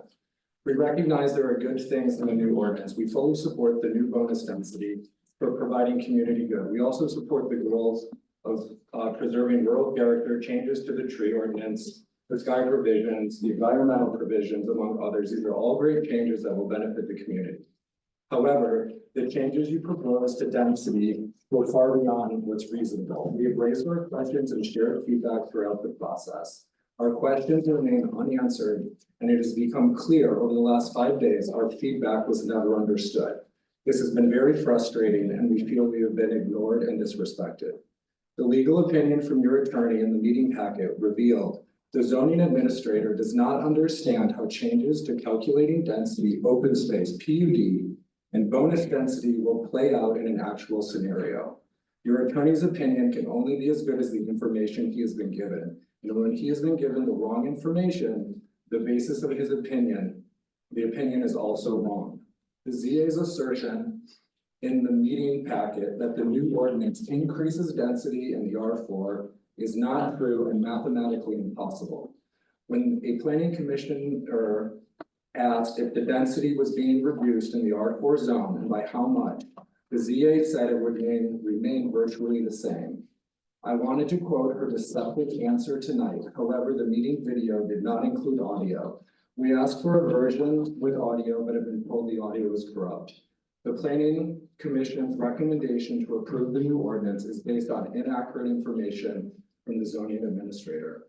However, if you cannot extend the moratorium, sending this back to the planning commission, as you should do, could allow a developer to submit a plan under the current ordinance, avoiding the changes that will improve the community. We don't want to do this, and we don't want other developers to do this. Please take a close look at where the R4 zone is located. A tiny area of R4 is on Lake Michigan, which has already been developed. There is a small area of R4 in the dunes that our community values so much. That undeveloped dune area is already protected through Land Conservancy's public trust and critical dune regulation. The rest of R4 is located in the township, southwest of Douglas and not on Lake Michigan. Additionally, the master plan has been ignored. It calls for increased density in the area southwest of Douglas. Why are you drastically decreasing it? This rezoning ordinance process was supposed to implement the master plan's recommendation. You are about to do the opposite. The drastic reduction in density is occurring because in addition to reducing lot size minimum, you are changing how density is calculated. You're removing the current open space bonus and now requiring a parallel plan. 30 seconds. I ask you to consider changing it to 40,000. This would still be a reduced density of 25 to 40%, something we can live with. We will not accept a reduction of 50 to 60%. That is unreasonable. Our attorney, Bill Sickle, is on vacation and could not attend this evening. However, he did review our written communication, your attorney's letter, and our Naderville report. He has issued the attached email. And I'd like to submit my comments for the record, along with our attorney's letter. And I would also note it became clear tonight that the planning consultant who is here does not understand the impact of the current section 40-19. 40-19 currently allows for a density increase in the R3B zone of up to 35 and 50%, which is well established in the ordinance. So I will hand him that along with our attorney's email.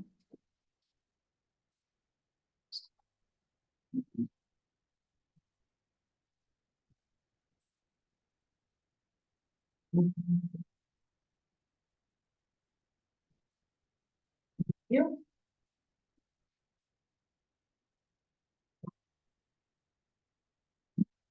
Anyone else would like the ordinance that I'm referencing? I have other copies. Thank you, Mr. Malacas. Is there anyone in the second row that would like to speak during this public hearing? Third row? I'm losing track. Is there anyone else that would like to speak during the public? Yes, go ahead. I didn't plan on coming up here twice, but I'm here. I know you can't talk to me, David, but I'm gonna talk to you. I don't like people cutting my legs. I came in here Tuesday because I wanted to know what the new one, the new zoning ordinance that was getting ready to be signed, what it said, because all I had is the old one that had a lot of mistakes in it. And they said, I said, it's not on the web, or I wouldn't be here. They said, oh, yes, it is. Well, guess what? Two of the people in this office looked and it wasn't on the web. That was on Tuesday, last Tuesday. David, I sat right there and heard you take my legs off. You said that in my building, if I put a building in there over 10,000 square feet, put water and sewer to it, that would be allowed. I just asked for an amendment tonight. I'm gonna read to you what it says. This is given to me last Tuesday. Retail sales, general over 10,000 square feet with water and sewer, not permitted. That's what I'm talking about. Get somebody to look at this thing because it's a mess. There's a lot to it. That guy right there has been the most helpful human being I've had with trying to wrangle out what's really truth from fiction. He's done a super job. I can't say enough about him. But we had a discussion on the hill of my property. And I said, Daniel, I don't like what's going on with that overlay. I don't like truck stops and I don't like strip joints. Please, everybody in this room, text on your phone, Google adult entertainment establishments. That definition is by the state of Michigan. He softened it in the ordinance. I'm telling you, it is ugly. The reason the state did it, because they have a real good reason. That identification will go with you. He put it in there. All the other committees and boards have avoided that kind of blight out by the highway. I have an overlay, Daniel. I am the only overlay. I am. I went back and looked. We weren't quite sure. That overlay, it talks about a sub overlay. It says in some cases, a sub overlay will allow. What it's basically saying is, I'm a very special place. It's meant for a truck stop. It's meant for strip joints. I'm not exaggerating. This author of this ordinance you're talking about tonight took it to a new tier. And I'm not happy. It went from 300 linear feet on the highway to 1,000. They put an identification with it, minimum 5 acres. Who in that Sand Hill wants a truck stop at the gateway of this community? We know something? When I look at this, and I went to section 5, what it tells you to do, it's the same information. There is no ability for me to put general C3 into that 12 acres of overlay. And I'm gonna be very candid with you. You want a truck stop? You want strip joints? I don't. But I'm gonna sell that property. And he can shake his head all he wants. Why did he give me this information? I was sitting right there. I came up here, I prepared, I took 20 minutes, I asked you for an amendment to that 10,000 acres. He goes up here and cuts my legs off and tells you something wasn't true. 30 seconds. Please, get yourself a zoning lawyer, look at this thing. That ordinance is a mess. It all sounds good tonight, but it's a mess. I'm sorry, but I'm passionate, but I'm not happy.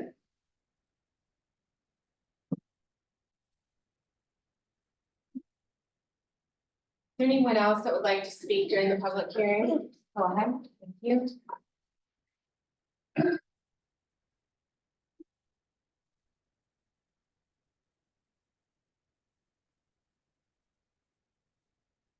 Neil Harrison, 3108 62nd Street, Saugatuck.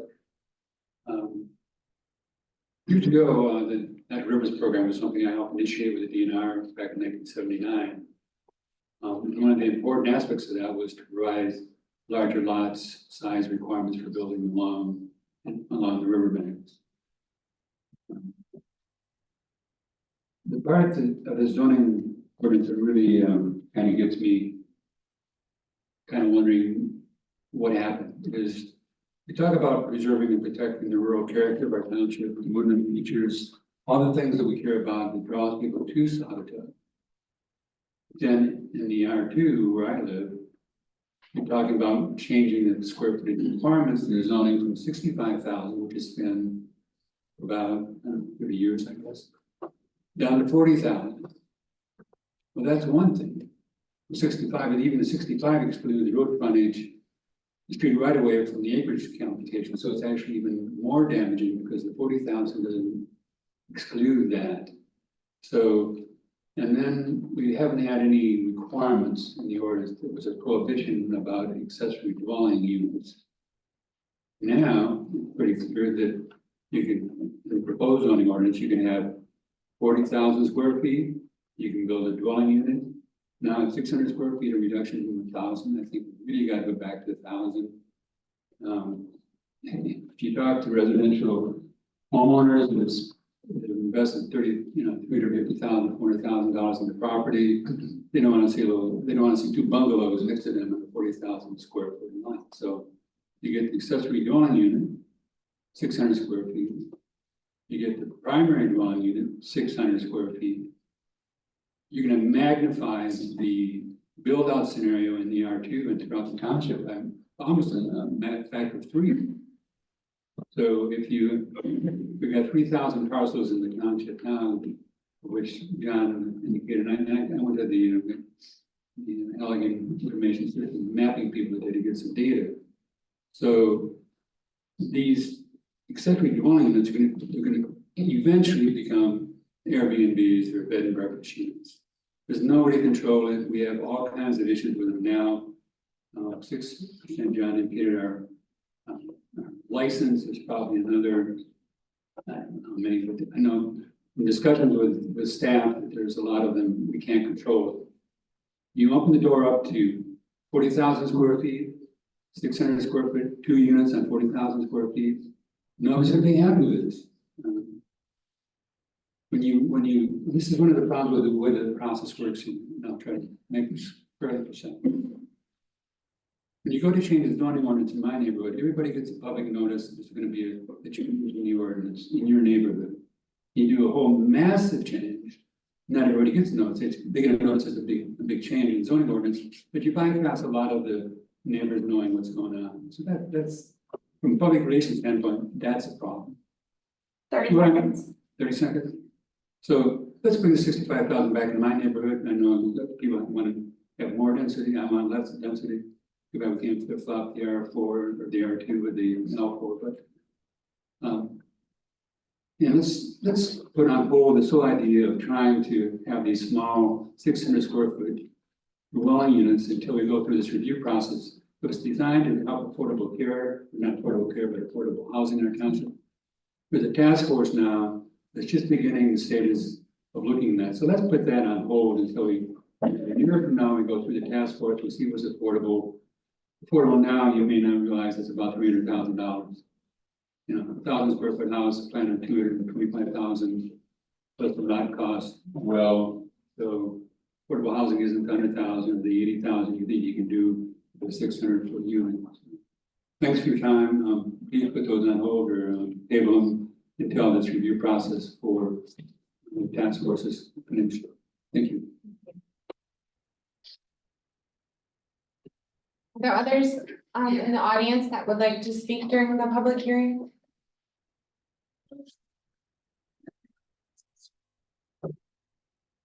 No. Looks like it. I'm just checking if we have any online. Oh, right. If anyone on Zoom wants to make public comment, please raise your hand.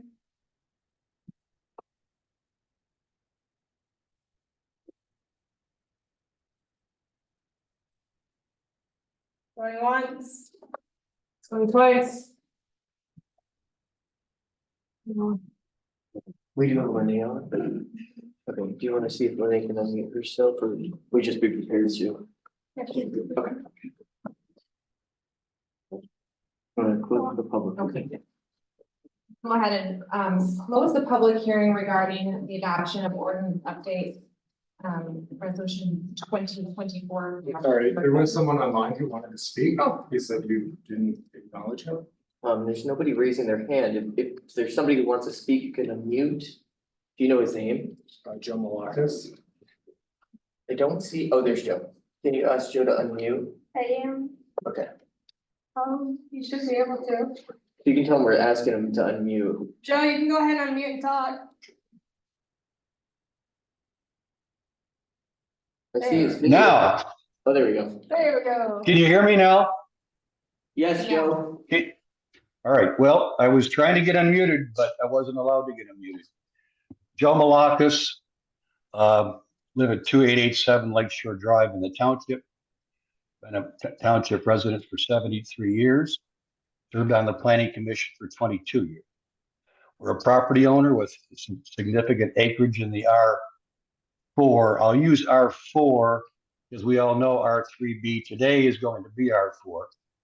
And I'll say that I followed this process since the very first draft of the zoning ordinance and attended every planning commission meeting in total. This issue I raised on 3 prior occasions through correspondence. It wasn't until the very last meeting, in February, where the planning commission actually discussed the R4 issue that I had been raising all along. Furthermore, they've never really taken into consideration the master plan or tri-community plan. And I would like to say one thing. The process was frustrating, and we'll get to the details about why we don't have an answer with regard to what is the real impact of this zoning change on density and property value. But part of the frustration is, we've been trying to provide input.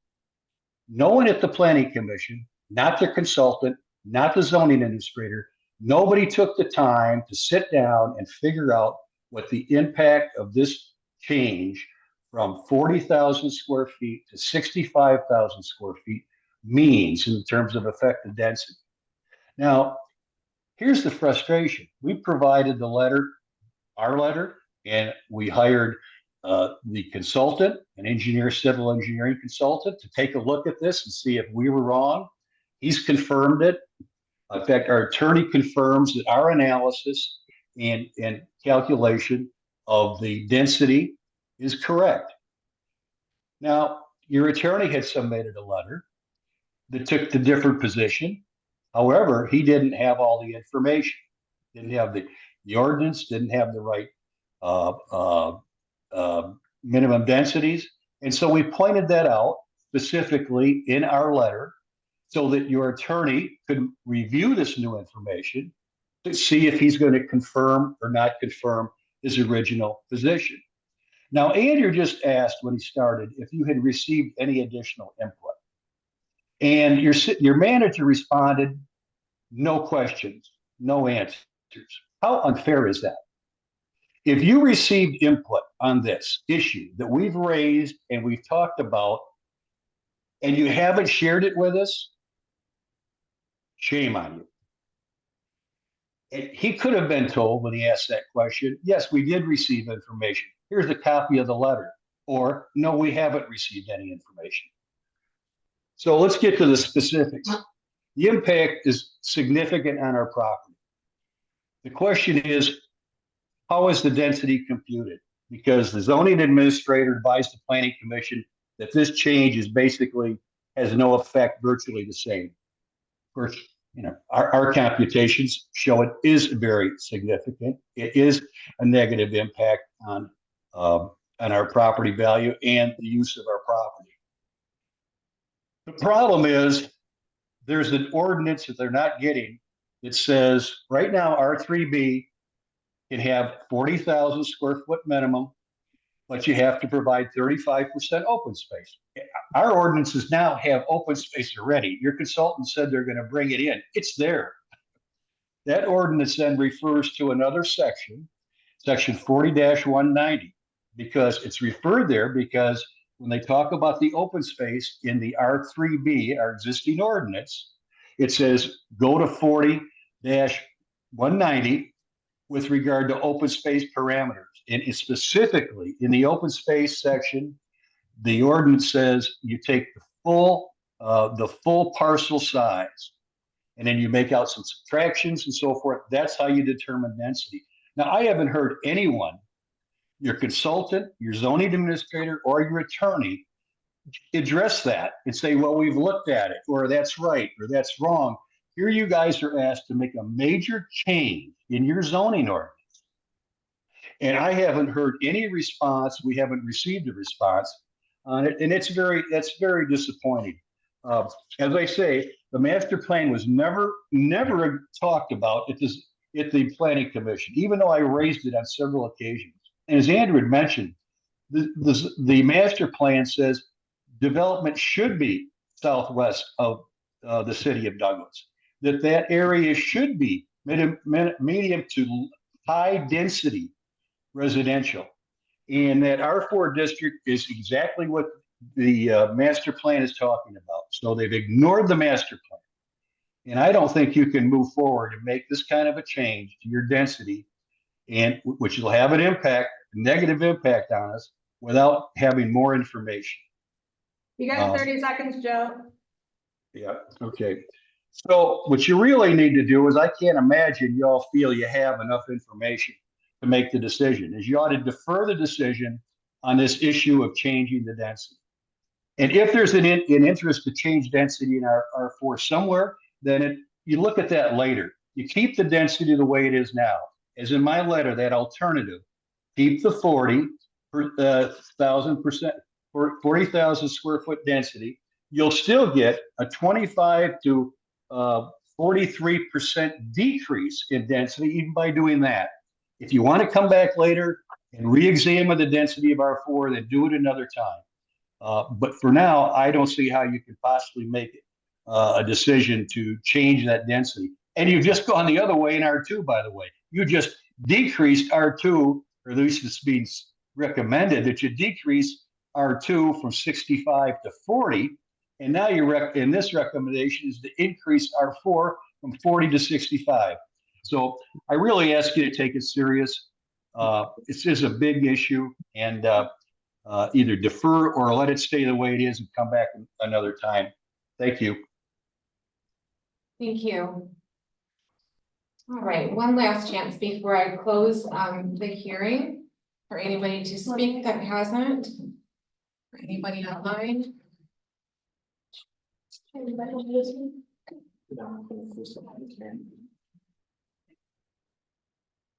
Okay, nothing, all right. I'll go ahead and close the public hearing at this time. Madam Supervisor, I believe the best way to move forward now, so we can discuss and answer our question amongst us. For that to happen, there has to be a motion on the table. Okay, so you're free to do that. I'm happy to make a motion to move to adopt resolution 2024-07, a resolution to adopt a comprehensive rewrite of the Saugatuck Township zoning ordinance and zoning map.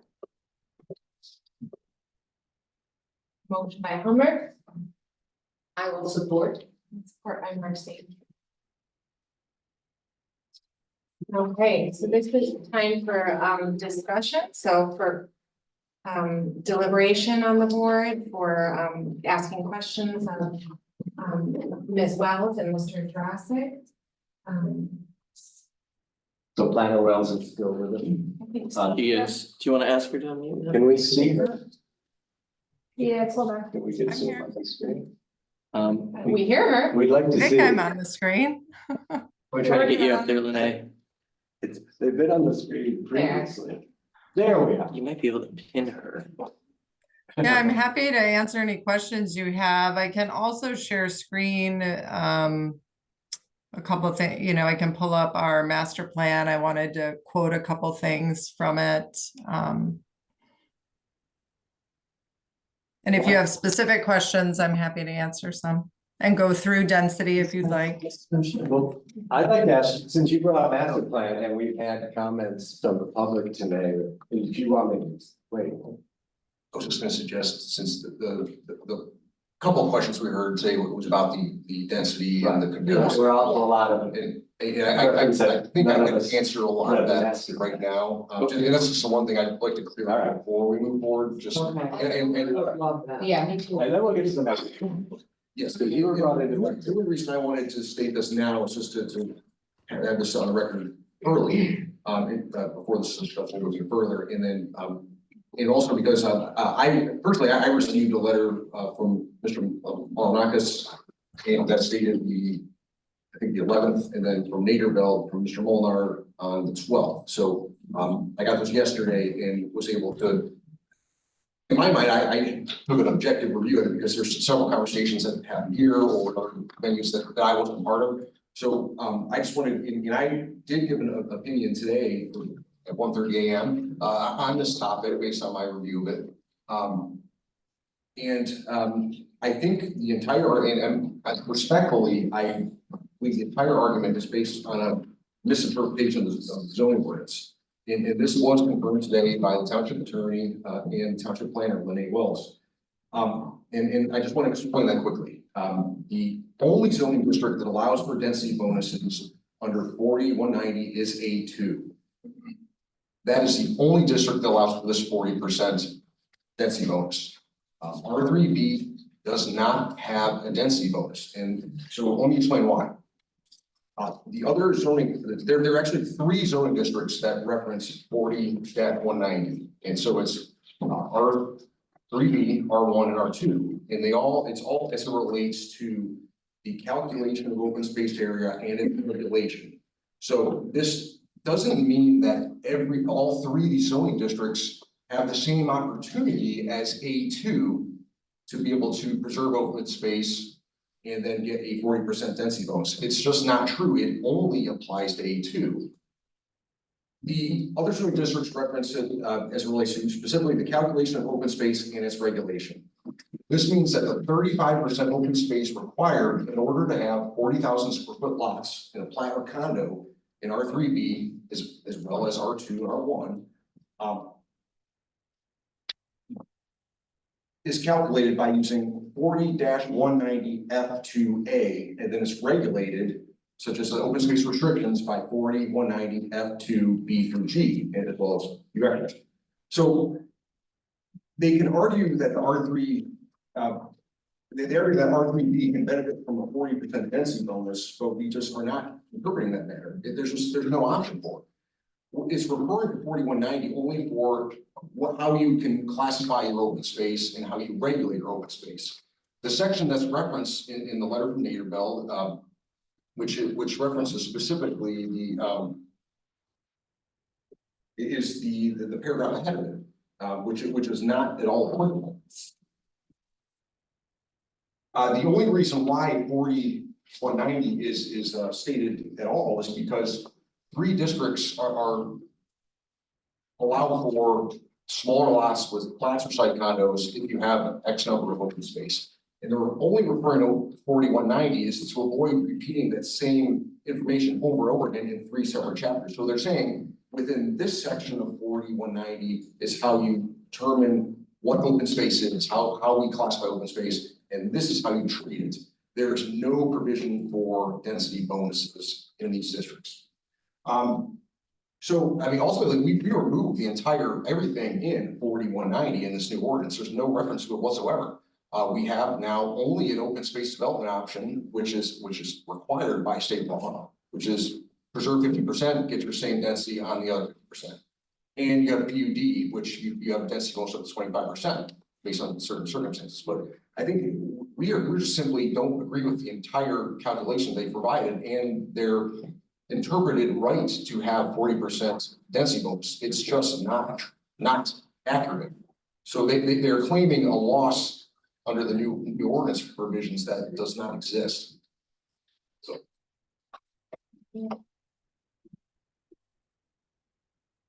John, Thank you. any follow-up or? did you Well, drop one? did Planner Wells want to add anything to that? And thank you, David, that was very helpful. Explicit.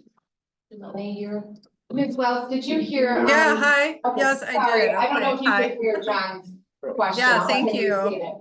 Yeah, Yeah, I'm just and I asking don't because know that I do a can- lot of density comparison. Yeah, and wanna I mean, add I just, it is disheartening to hear some of these comments because this process does go back over 3 years, 3 different township managers. It started with a lot of analysis about the master plan and then those 3 committees that were established. And the first job that those committees did was to look through the master plan and discuss how the zoning ordinance is implementing that master plan. The recommendations that came out of those 3 committees, including updating the PUD section, including looking at densities, were the direct result of the master plan conversations that they had. There's also language in our master plan, page 13-4 for Saugatuck Township specifically, that says examination of the permitted density in rural residential and agricultural parts of the township with an eye to possible changes to reduce permitted density or which result in permanent protection of large amounts of open space, so that overall development density in these areas is much lower than would occur at build out under existing zoning. So they took that with great, I guess, respect and desire to find a way for property owners to continue to benefit from the densities they have today, and include a kind of quid pro quo and a open, transparent process for developing in those areas. And the R3B used to be agricultural. We went through all the previous minutes from when R3B was created under the chairmanship of Mr. Malakas. And that was created even prior to this master plan. So in a way, this master plan was, potentially written with, retroactive to those changes from the ag to R3B. So, I think it's important to understand that we did go through that density analysis. We did look at what the two different computations would be. I can't share my screen, but I can tell you if you have 20 acres today, that's 871,200 square feet. You take out 35% for open space, you're left with 566,280 acres to develop. You divide that by 40,000 and you get 14 lots as a site condo. Under the new ordinance, we don't require open space to be taken out unless you do a PUD. That same 20 acres with 65,000 square feet, you get 13.4 lots. So it's a difference of 14.15 or 13.14.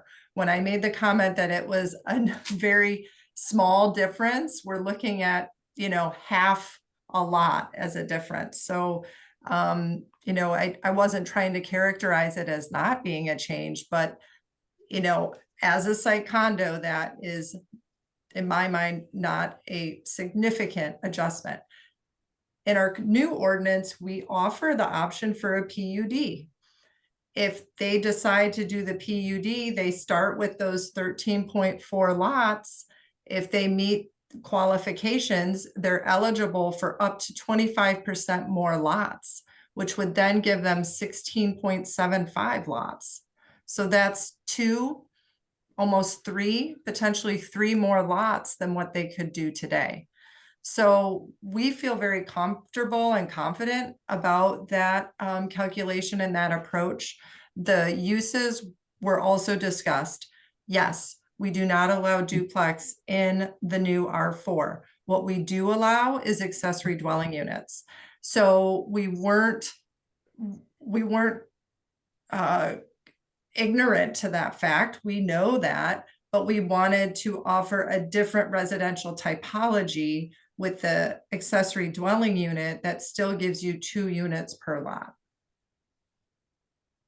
We were balancing that with the desires we heard about, say, rental, right? Seasonal rentals. We've heard a lot about that. With a duplex, you could have rental on both of those. With the ADU, you still get 2 houses, only 1 rental permit per lot. So we're not overextending that area when it comes to those rental permits that many of our residents had discussed as sometimes challenging when we have concentrations of those. So it's a balance. This ordinance is a balance. Again, I feel like our committees spent so much time working with the master plan and working in committee. I didn't even staff those committees. It wasn't like, the consultant or myself were influencing those. All of this came from the ground up. So I hope you honor the time and effort and experience and knowledge that those committee members put into this. That David, he created an entire memo that showed the changes from the committees, the recommended changes from committees, and then how those have been addressed in this plan. And it is remarkable that so much effort was put into listening to those, your local experts. So can I ask you a question either? Well, Brenda, can I just follow up real Yes. quickly? Just say that, we do take all public, input very seriously, and, we don't want to, we're not going out of our way to try to, create an unfortunate situation from someone. And we, when I did get correspondence regarding this issue, I did ask Lene for an interpretation. And I knew that we needed a second opinion as well. I am not a zoning expert. I'm not trying to pretend to be a zoning expert, but I took the scenario to our attorney.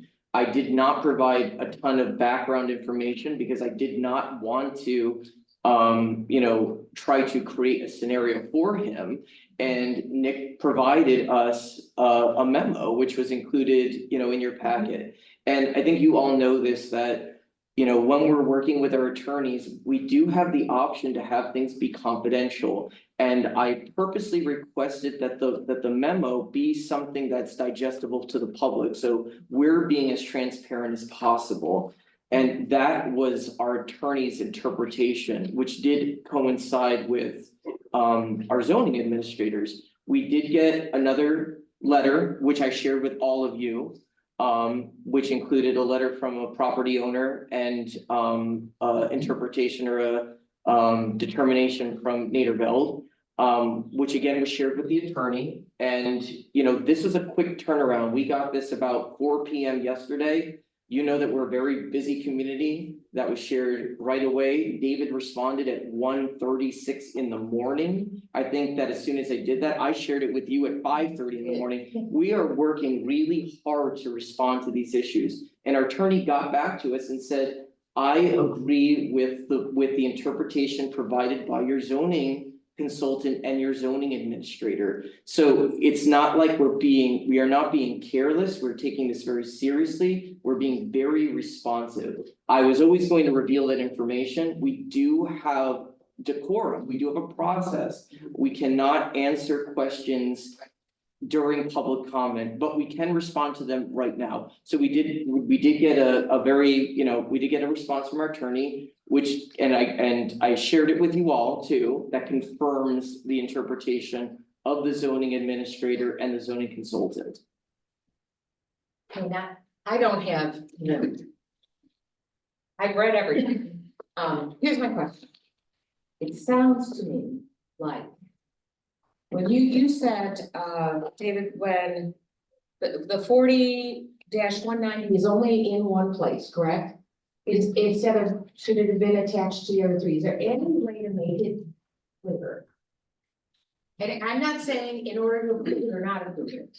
Is that the problem? Is it semantics? Is it the way it's written, or? What is unclear is the current ordinance. So there are differences of opinion on the interpretation of. Okay, that makes a lot of sense. Yes, of the Right. reference to 4190. Got it. Currently. So now there's no debate on what would happen if this was adopted, but the debate is whether there's a certain rights and certain densities and allowances in the current ordinance as interpreted by one group versus our interpretation, which is what could happen under this new ordinance.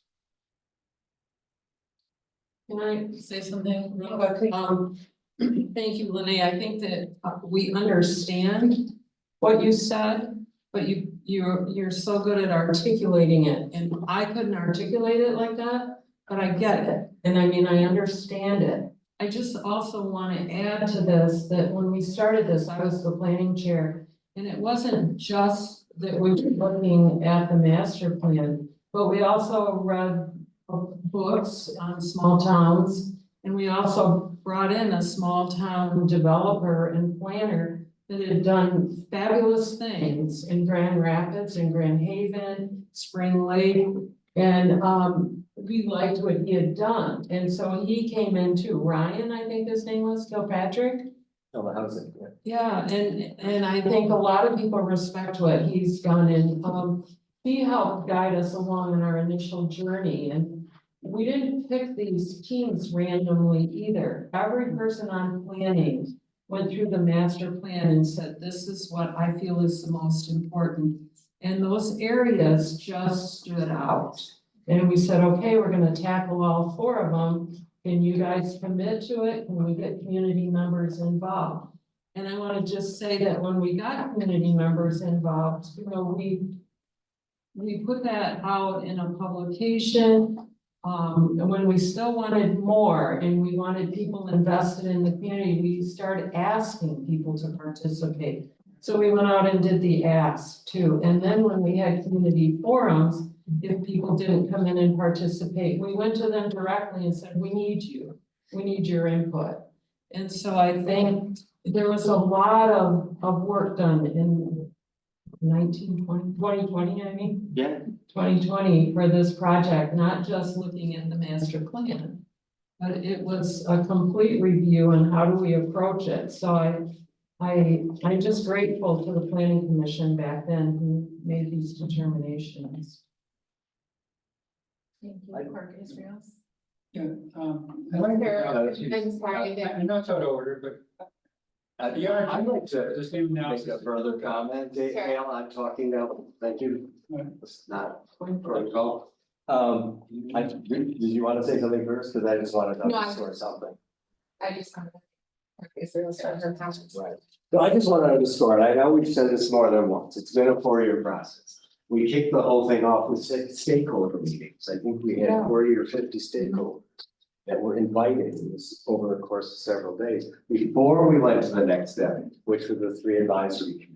And just so the public knows, the advisory committees were not all made up of planning commissioners or board members. There were some, but there were, you know, people out there. There were even people within tri-community that don't live in Saugatuck Township. And as you've heard, we had attainable housing, economic development, and rural character and conservation.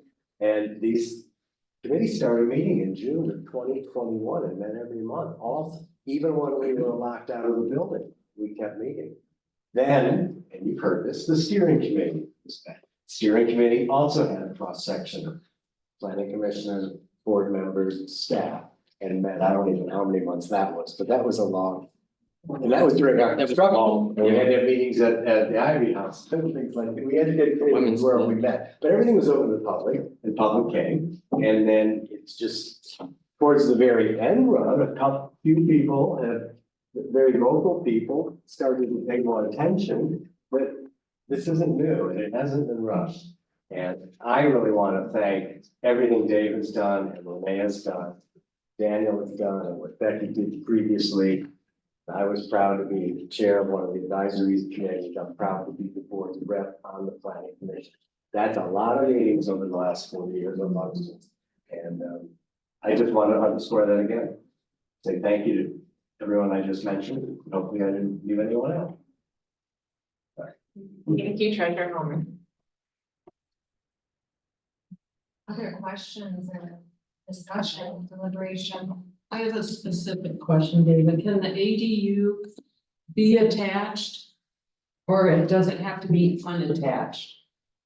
There are provisions for both attached and detached ADUs. Okay, thank you. I know we talked about it, I didn't remember. Renee, would you be able to speak to the reduction in minimum lot size for R2? I know I have. Yeah, we did. We also went through an analysis on that reduction of lot size. Cindy Osman, our building official, pulled all of the parcel data in the R2 district to identify which parcels were part of pre-existing plats, which parcels were served with utilities and which parcels were not served by utilities. So the change to reduce that area corresponds to those parcels that have municipal water and sewer only. And the remainder stayed the same. So we did go through each one of those. I spent almost a whole day in the office kind of pinpointing each parcel to look at that. Thank you. I have a quick question. Go ahead. I just want to be crystal clear, and I know I've asked this before, but should we vote to adopt the new ordinance today?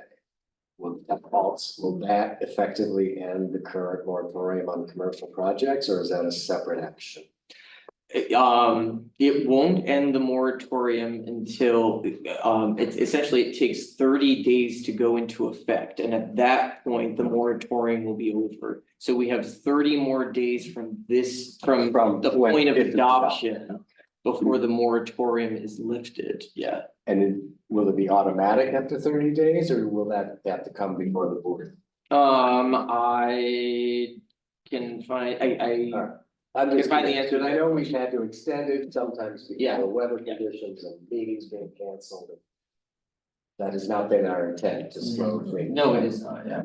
Thank you. You're welcome. I actually believe that it'll end after 6 months anyway if we don't take any action. So I think We're getting close. Yeah, I can confirm, but I believe the way that we wrote the resolution was that that either it's lifted after 6 months or when the new ordinance is adopted. So I don't believe any further action has to be taken other than adopting this new ordinance or waiting out the 6-month clock. But I will confirm that with all of you. I think it was When effective. Right. Yeah, when Yeah. effective, yeah.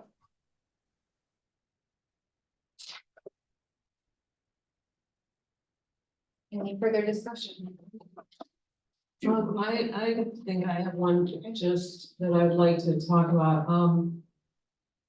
the minimum square footage, the maximum square footage of the commercial building of 10,000 square feet is, there to protect growth in the township, and I think that we struggled with that somewhat because there are things that would want to be bigger, like an Aldi's or something. We understand that.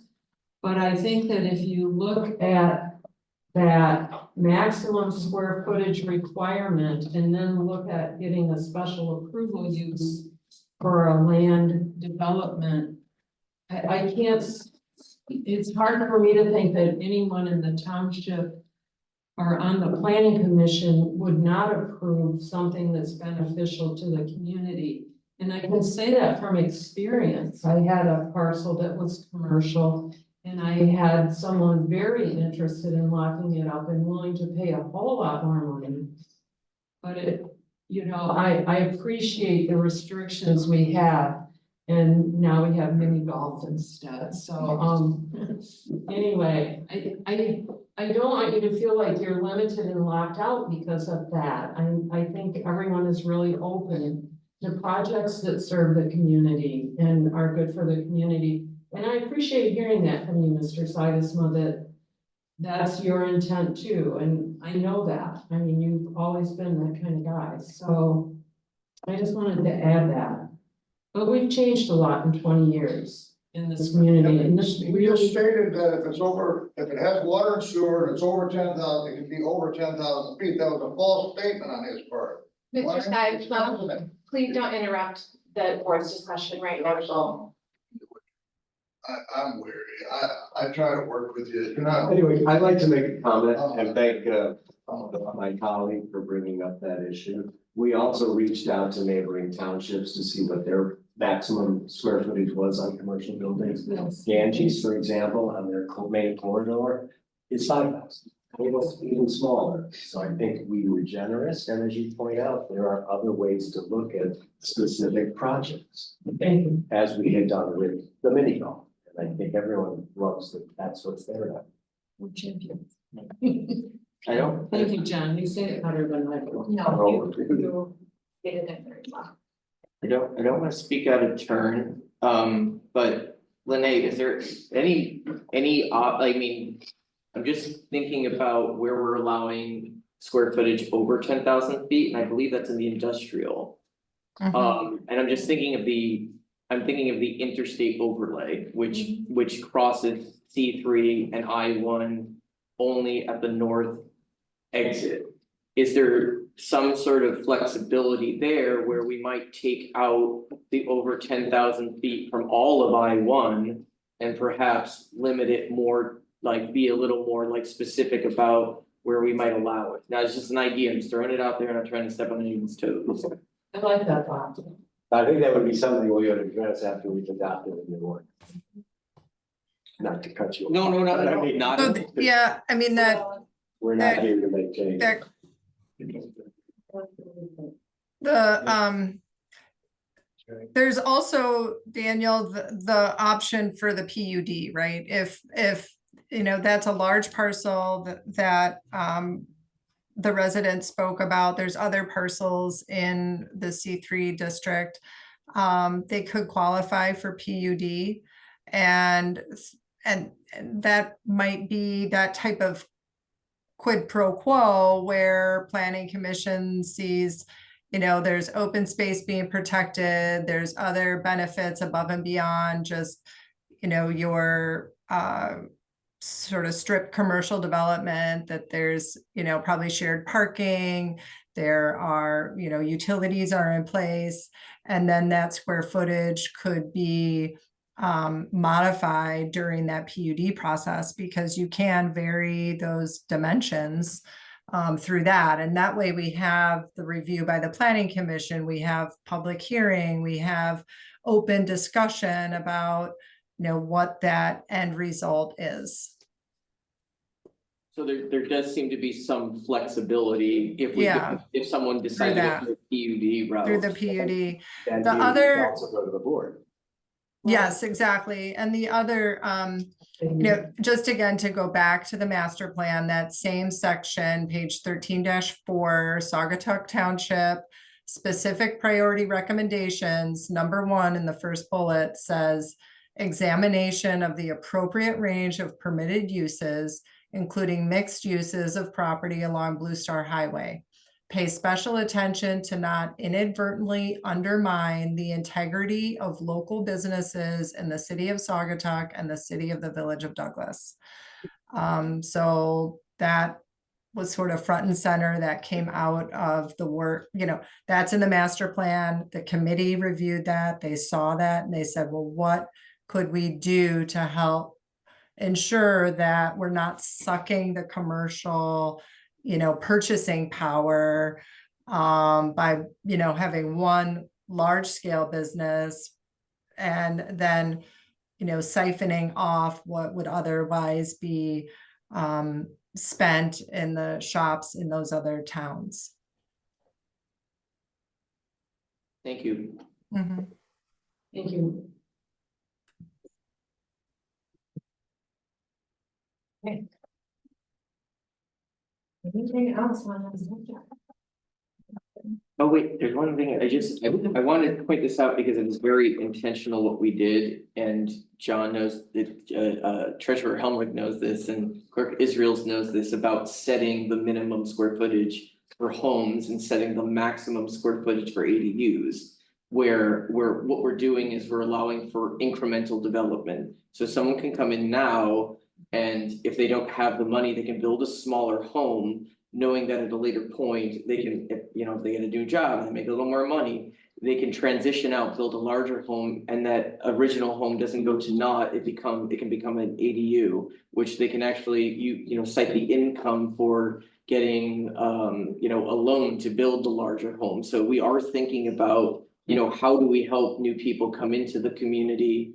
You know, how are we helping people who live in the community maybe transition to a new point in their life? Or how do we help families accommodate, you know, an older child or an adult or a parent.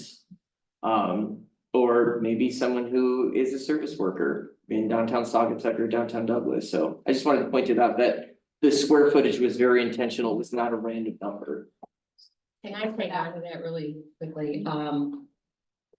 Right now, as everyone knows, there's nothing here that's affordable for most people.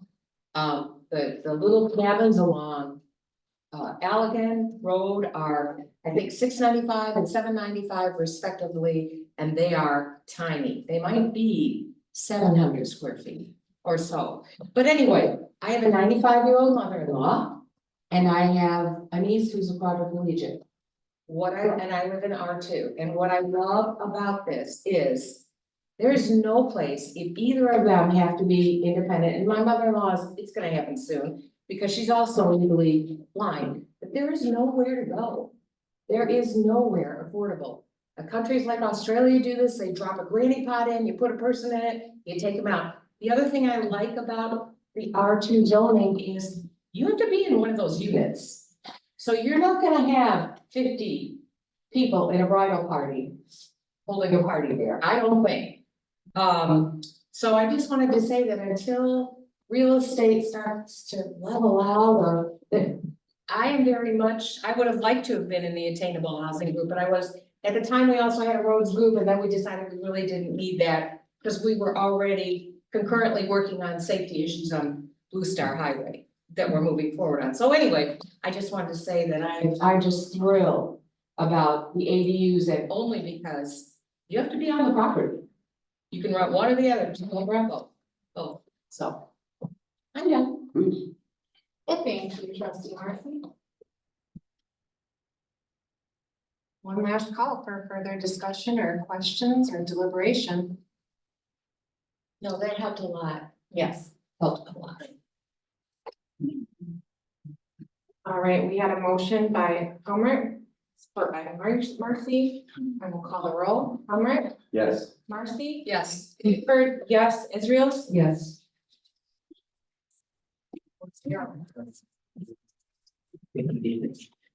Thank you, Lenny. Thank you. Oh, Lene, can you stay on just for this next item?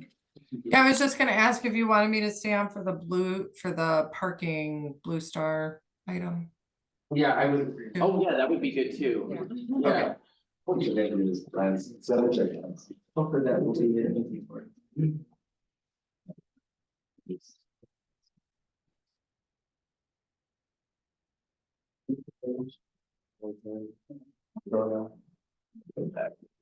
It's 366. 366? 366. Oh, so it's.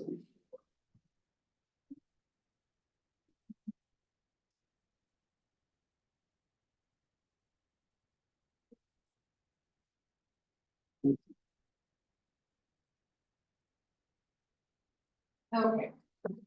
So moving on to the temporary moratorium on shoreline excavation and zoning application with the critical zoning area. Daniel, would you please review your memo and kick off this discussion? Absolutely. I'm probably gonna defer to Lene on this, but I mean, I can kind of set it up. I mean, so shoreline excavation and expanding the critical dune areas such that it met the state boundaries were items that we were reviewing in our committee groups, which was even before we brought on a consultant. And those conversations continued, but they are challenging. And I believe that, you know, planning commission got to a point where they did want to tackle them. But new information kept coming up where we felt that these were so sensitive that we really needed to give planning commission more time to focus just on those specific issues and the impact of those issues. And so what we're proposing tonight is a moratorium on the excavation, which is like the physical alteration of the coastline. So not excavation along the coast, right? If you're like, you know, digging a foundation for a home, but the actual excavation or alteration of the coast itself. So a 6-month moratorium on that, and a 6-month moratorium on new development in the critical dune area. But there are some exceptions to that, so, if the development is located in whole or in part within an area designated by the Department of Eagle, well, actually, Nate, I don't know if you, or if you wanna kind of go through this, cause it is, I feel like it's a little more technical. And I think that you were more closely involved with how we got to this point. Yeah, so I think it was, as you mentioned, the combination of, knowing that this language is, I don't know if what the right word is. It is sensitive, I guess, right? We have ongoing debates related to that. We heard public comment related to it. We heard several members of the public say that changing the language related to shoreline excavation, as it was proposed in the new ordinance, could, negatively impact the ongoing litigation that's happening.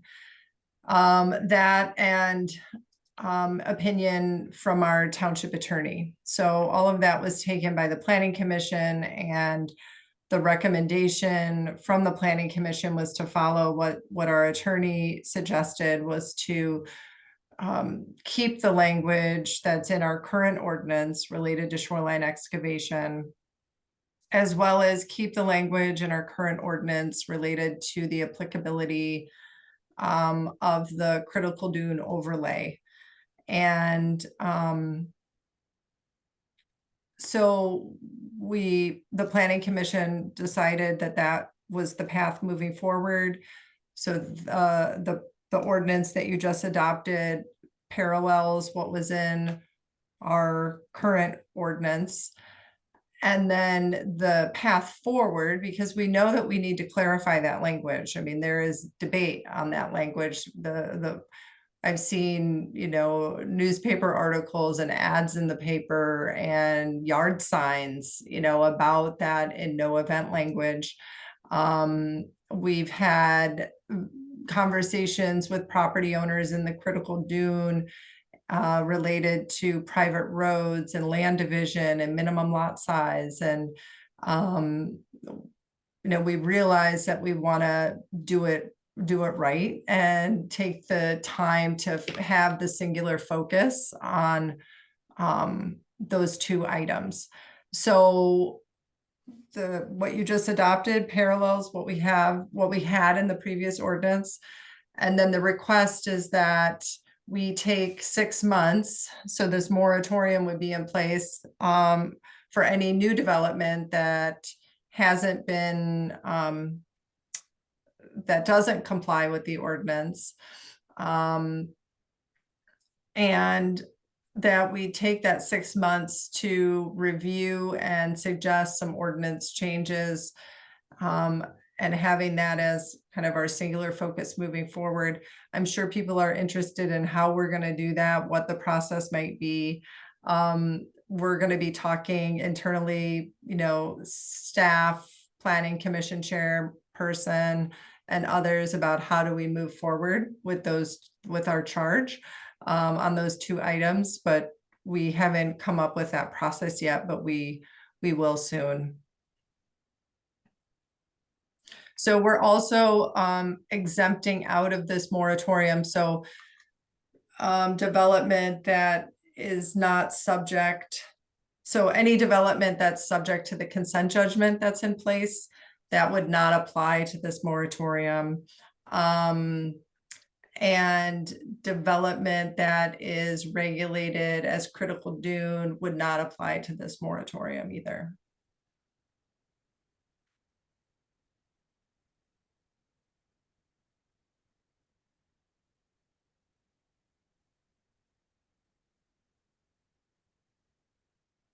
There are questions for Ms. House?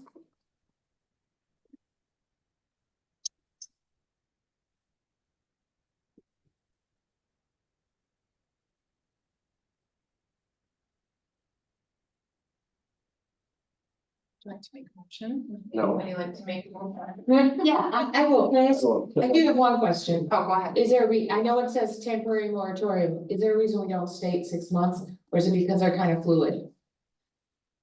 The resolution itself says 6 months. Oh, the resolution. It does in item number 4. Okay. Good question. but So, if the work gets done, could it be shortened? Of course it can, of course it can, yeah. 6 months is a long time on something you spent 2 years discussing. Yeah, it's a, you know, it's a, I think it's a standard block of time that gives you a little flexibility to discuss and then to, yeah. But we have spent 2 years. No, I get it, no, And we have language on both of these. it can be less than 6 months. Okay, good.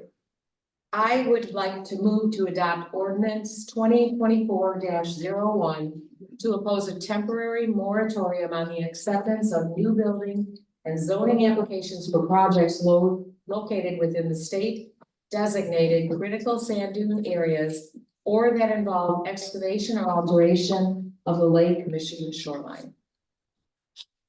a motion by Marcy, is there support? I'll support that. Support by Israel's.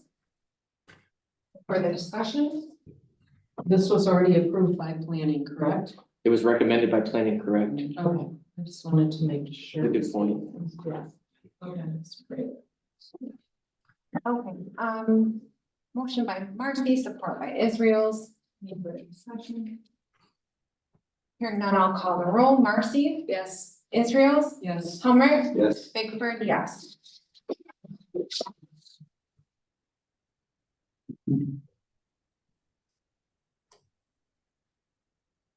That brings us to item number 5, which is the cemetery landscape service agreement. Please, vote on. 377. 3-7.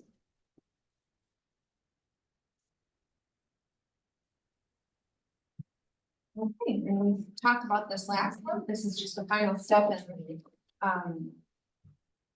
in executing this. Daniel, do you have anything to add? No, this is just formalizing what had been approved at the prior meeting. The agreement was shared with the city of Saugatuck and the city of Douglas for their review. At least the city of Douglas has a right to administrative review of this, and so both municipalities have reviewed the contract.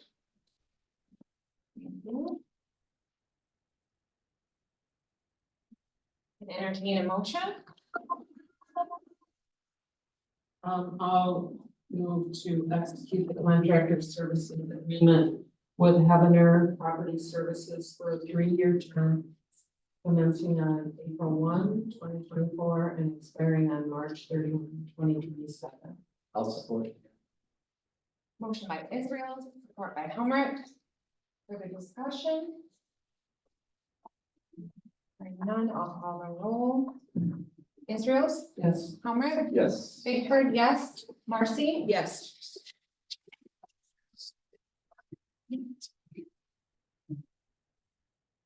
All right. We will keep going through item number 6 as we wanted Ms. Wells to be part of this discussion. I think so. Yes, and then perhaps we'll take a short recess after item number 6.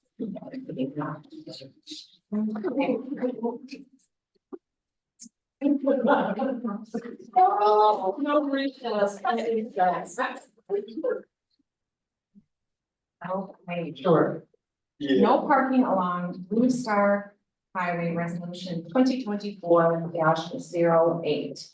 And Daniel, would you please kick off this discussion? Yes, I don't think it's any secret that we've had parking issues along Blue Star Highway in 2 locations really.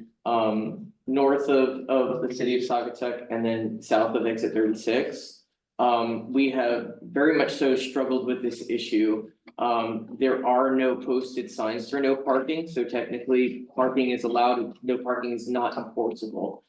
This is really a collaborative effort. We've been engaged by the public. The fire district became engaged too. It's a challenging issue, so the support is very much appreciated. And last, I believe it was in the fall, the fire district had contacted us about doing, like a pop-up project, creating no parking danger signs. They're not legally enforceable, but we did get approval from the Allegan County Road Commission to put them in the right of way. And I believe that they worked. I mean, it's just anecdotal observations, but we did notice a reduction in parking along Blue Star Highway. We also noticed a reduction in trucks offloading on Blue Star Highway. So this is taking that next step. If we do want Blue Star to ever not have parking and that to be enforceable, we do need to pass a resolution recommending to the road commission that they install these no parking signs. Now, this is, I don't want to give you any kind of like false hope that this is something that's easy, because at this point, what we're doing is we're handing it over to the road commission, and the road commission will now have to discuss the issue with the state police. And if they can find some resolution there, then we could move forward with this. But this is showing that, you know, we are committed to this. This is a necessary step that needs to happen if we want to see no parking signs and we want to see that enforced. And so we're doing our part. But it very much so is a collaborative effort. Lene has been really fantastic about, you know, following up on enforcement. It's very hard to enforce something that's unenforceable. And the fire district has been incredible with the support and recognizing the safety issue as well. You said it all, Daniel. I think it is important, though, to know that this is the first step. But we have been collaborating with Craig Atwood over at the County Road Commission.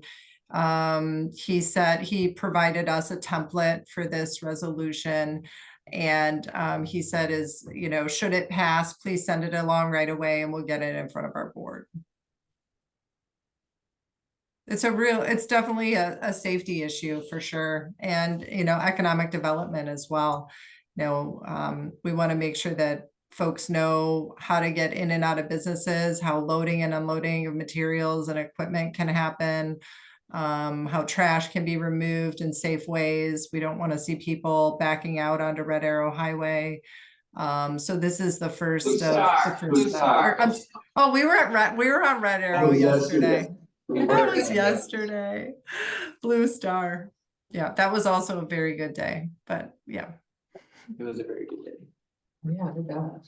Well, if this passes, I suggest we also send it to our county commission. Yeah, we can do that. I think that's a good idea.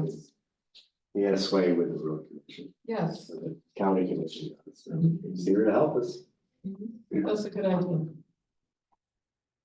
Okay. Great.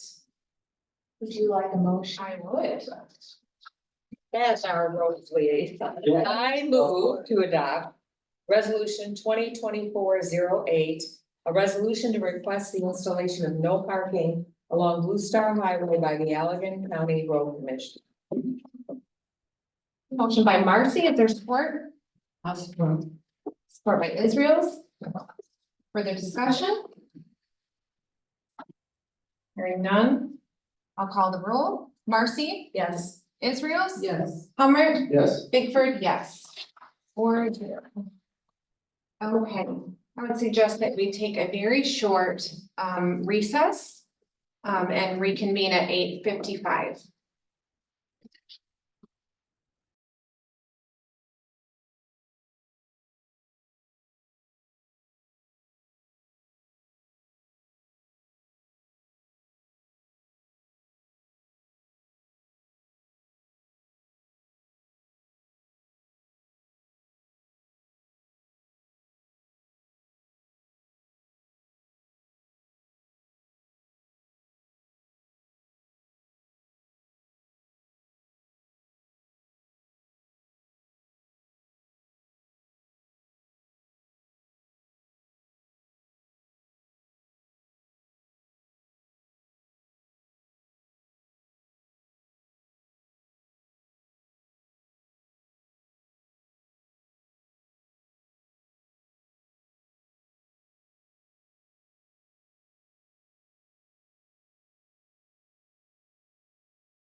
time and getting everybody home before midnight. Let's go ahead and, move on.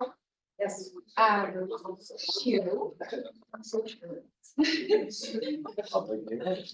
Item number 7, which is the public hearing for NNRTF acquisition grant. And I will go ahead and open the public hearing for the 2024 Michigan Natural Resources Trust Fund Acquisition Grant application to hear public comments on the grant submission to acquire a 22.5 acre property on the Kalamazoo River in Saugatuck Township. Again, the time requirements are 3 minutes for an individual, 5 minutes for those speaking on behalf of a group. And this is just limited to this subject. And, pardon me? The mystery subject. Sure. Okay. I will start with this side of the room, as I've been starting on this side of the room. Is there anybody that would like to speak on this public hearing? Thank you. State your name and address. And thank you for waiting. Yes. Been there. Yeah, I know you have. Bobby Gallant, 341 Main Street in Saugatuck. I just want to say go for it. So pleased that you all are going to be able to do this, I hope. And so consistent with the values of not only the township, but also tri-community. So, and anything that I personally can do to help, I'd be happy to. So go for it. Thank you. Thank you.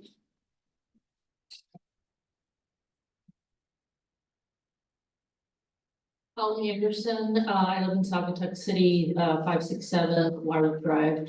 I will say go for it too, and then everything Bobby said, I will just echo. Thank you. Thank you. All right, we'll move to this side of the room. Mr. Searing, love to hear from you. Jim Searing, Saugatuck Township Parks Commission. Obviously, the Park Commission unanimously supports the purchase of the Pine Trail Camp. It's a unique parcel. It's west of the interstate. It's easy access on both north and south with the run trails. It has a lot of potential, and it would be a great addition to the township parks. Thank you. Mr. Butler. I feel a trip to Lansing coming on.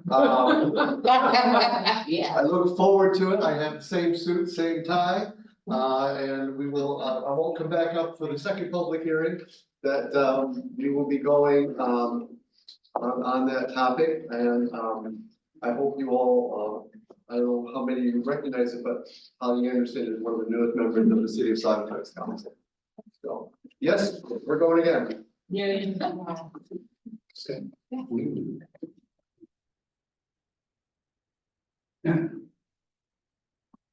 Dale Harrison, 3108 62nd Street. It's a wonderful idea. I think having spent lots of time out in that area back in the 70s, Saugatuck Road, walked through Pine Trail Camp like sometimes 4 or 5 times. So it'd be a wonderful addition to our park system. Wish you good luck and look forward to often to help plan out some of the benefits it might have. Is there money set aside in the grant for any kind of renovation or landscaping, building demolition, that kind of thing? Again, so sorry, it's not a question and answer session, but if you'd like to stay after and perhaps if Daniel can answer some of those questions, this is definitely the very first step in this process. That's why I said I thought it's kind of a mystery because there's nothing to look at really compare. Thank you. Thank you. Yes. Dale, drop something. Oh. Okay. Board and rest. Oh. Thank you. Hello. Hello. My name is Scott Stearns. I live about 4 minutes walk south of Pine Trail Camp. I'm a neighbor of Scott Moringa, who spoke during the general comment session at the beginning. So I'm on the east bank of the river at 3462 Riverside Drive. I not only support the township's effort to acquire the property, I think it is of vital importance that this endeavor come to fruition. And that we all as a community lend our support. The availability of this land is a rare opportunity to add to our protection of the ecological, historical, and cultural integrity of the Kalamazoo River mouth. We have a chance with this proposal to exert a lasting positive impact on vital natural areas east of the river. Now, we know that the city of Saugatuck, with the Land Conservancy of West Michigan and others, in setting aside the 170 acre Saugatuck Harbor natural area, saved a substantial area west of the river. And that meanwhile, back in 2009, Paul McEnroe, also in concert with the Land Conservancy, acted to ensure the 25 acres of his land with 270 feet of shoreline on the east bank of the river. That's the property that's now owned by Mr. Moringa. So this is the area that's across from Talmadge Woods, and this area that Paul McEnroe set aside will remain wild and continue to serve as a critical cross-river connection to the West Bank habitat. So we have hundreds of acres of west of the Kalamazoo compared with a small fraction of that protected to the east side. By authorizing the proposed resolution to seek the Michigan Natural Resources Trust Fund grant, we can take the first step toward doubling the conserved area to the east. Acquiring Pine Trails property would, along with what's currently protected by the McEnroe easement, increase the acreage of predominantly unsubscribed natural, undisturbed natural habitat connected to the east bank from 25 acres to 47, while increasing the amount of preserved shoreline to 620 feet. 30 seconds. Okay, at the same time, we have a long tradition of creative, educational, and social service organizations like Oxbow, Camp Ray, and Pine Trail, drawing on our natural bounty to inspire and restore the human spirit. Circumstances didn't permit saving the Presbyterian camp from private development. What remains for the public is a fine exhibit located at the Historical Society to honor its legacy.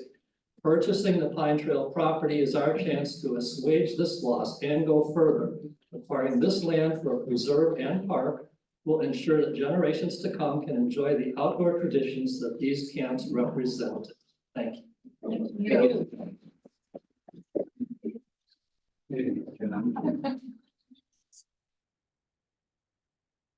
Yeah. Okay. Is there anyone else that would like to speak during the acquisition grant public hearing? Thank you for all of you who did. Is there anyone online that would like to If join? anyone on Zoom wants to make a public comment, please raise your hand.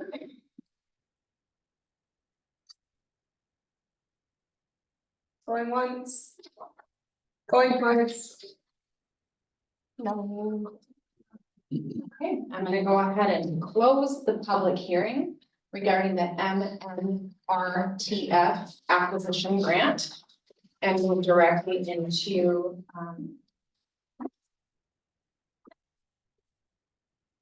item number 8, which is the authorization.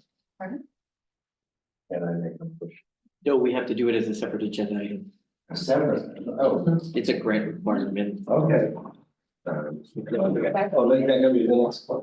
Yeah.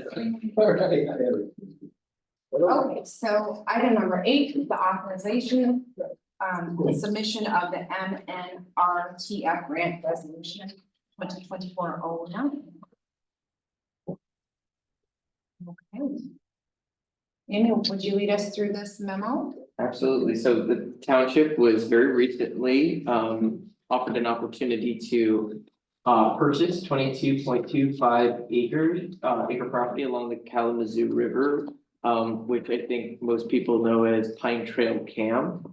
The Township Parks Commission, and I think most of the community have recognized the recreational value of the site and the great value in preserving it.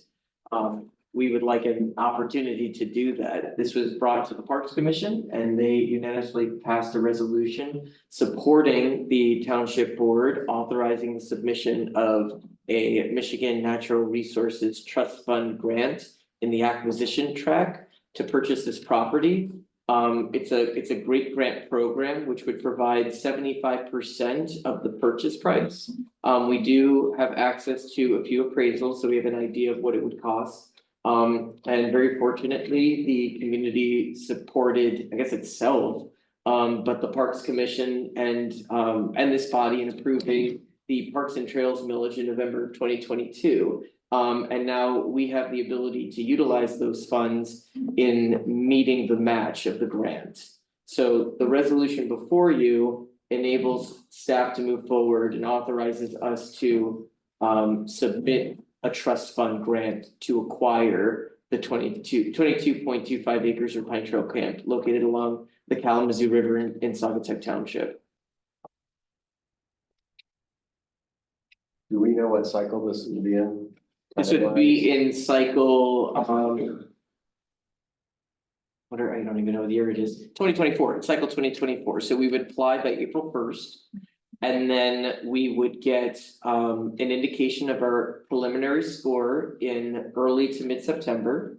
And then at that point, we have about a week to update that grant application. Sounds like a short period. We'll be working that entire time to build up that application. So when the opportunity reopens to strengthen the application, we'll be ready to submit new information. And then we should find out, as Ken and I both know, at the trust fund board meeting in December of 2024, whether or not we are awarded that trust fund grant. That's within this year, calendar year. Within this calendar year, right, yeah, the very end. But it's a process, there's no guarantee, but I will say that we have a very committed Parks Commission. And we are gonna work really, do everything within our power to see if we can acquire this property. We know how valuable it is to the community. And we want to make sure that it's held in public hands. And the dynamic duo is 1-0. We are 1-0 right now. So do they look at that and say, well, you got the grant last time? Interesting question. So if we were applying for a development grant, so there's two tracks. Development is like actual construction of projects, and then acquisition is like the purchasing of property. For the development grant, there are some points that you will not score if you got a trust fund grant, I want to say within 5 or 10 years. They're not significant though. Like you do see communities who after year get trust fund grants. But I don't believe that the trust fund board would count the development grant that we recently got against our ability to get the acquisition grant. Waterfront.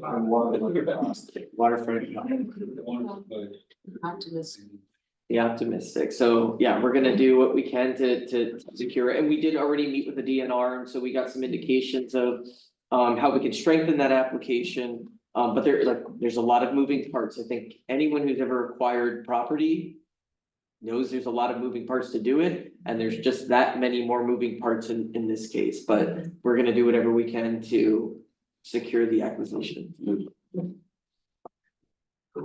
Treasurer Helmer, I know that you were poised and ready to. I'd be pleased and honored to make a motion. I also think this is historic in terms of township ever going down here. I could be wrong. I'd like to move to adopt resolution 2024-09, a resolution to authorize the submission of a Michigan Natural Resources Trust Fund acquisition grant. I'll support. Motion by Helmer, support by Marcy. Further discussion? I just want to say I'm just excited as you all are, and this is just an incredible opportunity, just such a welcome surprise, and the timing is just right. Thank you for all policy one parts, and I'm just really hopeful that we can push this forward, and if not, there'll be another opportunity. Is there ever an opportunity, Daniel, with these grants to express community input too, or not really? The acquisition track is a little strange, like, so for instance, the development grant, they're gonna want public input. Right. But acquisition, they know that, like timing is sensitive. But we could, if we do apply, we could always do a public input session and then use that feedback as part of our, as a supplementary material. But typically you do for the development track. I am not as familiar with the acquisition track because they are somewhat different, but we could always explore that opportunity and see if it would improve our score and get more feedback from the community. Any other discussion? We have a motion and support, so I will call the roll. Comrade? Yes. Marcy? Yes. Bigford, yes. Israels? Yes. Yes. Yes. Successful. Yeah, wait till Chris. Yeah. Huh? That's like 2 weeks away. Oh, I know, we've been working hard. I mean, we have a lot to do, there's still a lot to do, but yeah, but we're gonna do it. We are on the home stretch. We are on the last item under new business, the lead service line verification pot polling bid award.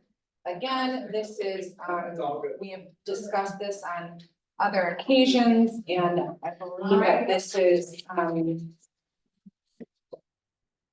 just finalizing it, correct? It's just finalizing it. I will say that the bid of $58,256 is very good news. We had budgeted between $40,000 and $80,000 for this project, so it came right in the middle.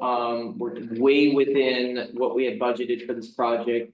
It is a state requirement, and not only is it a state requirement, we have to finish this project by October. So we're right on track to do it. We've got a great rate that came in for it. And I don't want to be too preliminary, but we did, I think I reported to you all that we applied for an EAGLE grant. They call it Technical Managerial and Financial Grant that's specific to lead line replacement. And we threw in an application for $258,000 that included all this work. And it also included putting together a grant application or a loan application for the actual lead line replacement, which can be quite pricey. And the initial results came out and we are within the funding threshold. So we haven't got an official word yet, but it looks real good that we're gonna get $258,000 from the state to cover a lot more than just this, but this would be covered by that grant. Yeah. We've got.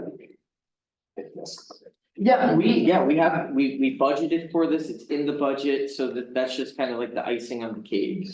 Or the cherry on top, one of these expressions.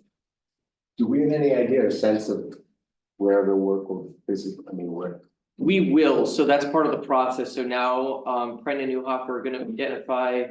Originally, we're gonna do 128 service lines, we're gonna do more now, because we have the grant, which is, so we can get even more of a head start. But we will be sending out letters to the random sample of water customers, letting them know that we'll be scheduling in-house verification for that 0.1 inside their house. So we don't know them right this second, but we will, and we're actually gonna expand that list so we can even do more service lines. So we're in a really good position to fulfill all of our obligations to the state in terms of verifying the material of our service lines and then actually replacing galvanized lead service lines. Great. Yeah, I know Griffin talked about this. That's how. Yeah. So now like all Where those first letters went. Yeah.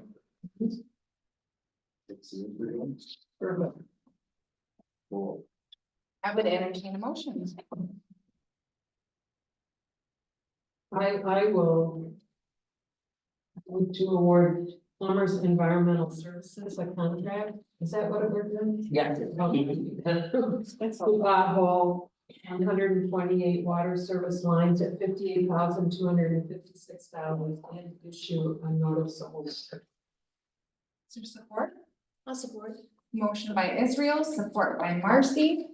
For the discussion. Hearing none, I'll call the roll. Israel. Yes. Marcy. Yes. Humrick. Yes. Bigford, yes. Okay. There's no old business, so I would move on to inviting our treasurer to give his monthly report. Okay, I'm very happy to. So our general fund bank balance actually went back up to $2 million the first of this month. They gone down last month, but we made some investment purchases. But the reason for the increase in February is two significant things came in. Our state revenue sharing for marijuana licenses was $118,000. We received that. And also our regular state revenue sharing of $61,000. So that was all good news. So we're back up to 2 million. So we might make another investment. There were no departmental spending overages, which is great as we get to the halfway point of the fiscal year. Total expenses, we're running 18% below budget, even with a significant catch-up payment to the Allegheny County Road Commission, which we discussed, but they forgot to bill us for last year. Yeah. We just paid it. Our revenues across the board are 5% below budgeted amount, but that gap narrowed significantly the last month. With the state payments and higher tax administration income pouring in at the last minute. The tax year 2023, that's a typo there, ended on March 1st. I wrote this last Friday and this hadn't happened, and I wrote, settlement with Allegheny County Treasurer is in progress. Well, it actually is no longer in progress. We settled with the county on Monday. I got all the paperwork to them last week. Treasurer contacted me Monday, a day before our official settlement date, to say, we settled with the county to the penny. Which is not happened in my 6 years here. Last year, we owed them $303 and something. So that was really, really good news. Thank you, or whatever. Just as an FYI, this is running about the same as normal. We turned over 220 delinquent parcels that did not pay us by March 1st. Which is about 7% of all properties, and it's generally about that amount every year. Sometimes it's the same people every year, but they will get payment in April, will be made good on that amount in April budget account. And a significant portion will be honored for admin and some of our companies. I'll give you the number. Yeah. It's not the whole amount. On the investment front, total investment value of March 1st. Estimated at $5.232 billion, gain of $58,000 just from last month. And as I said, we're probably going to make one more purchase soon.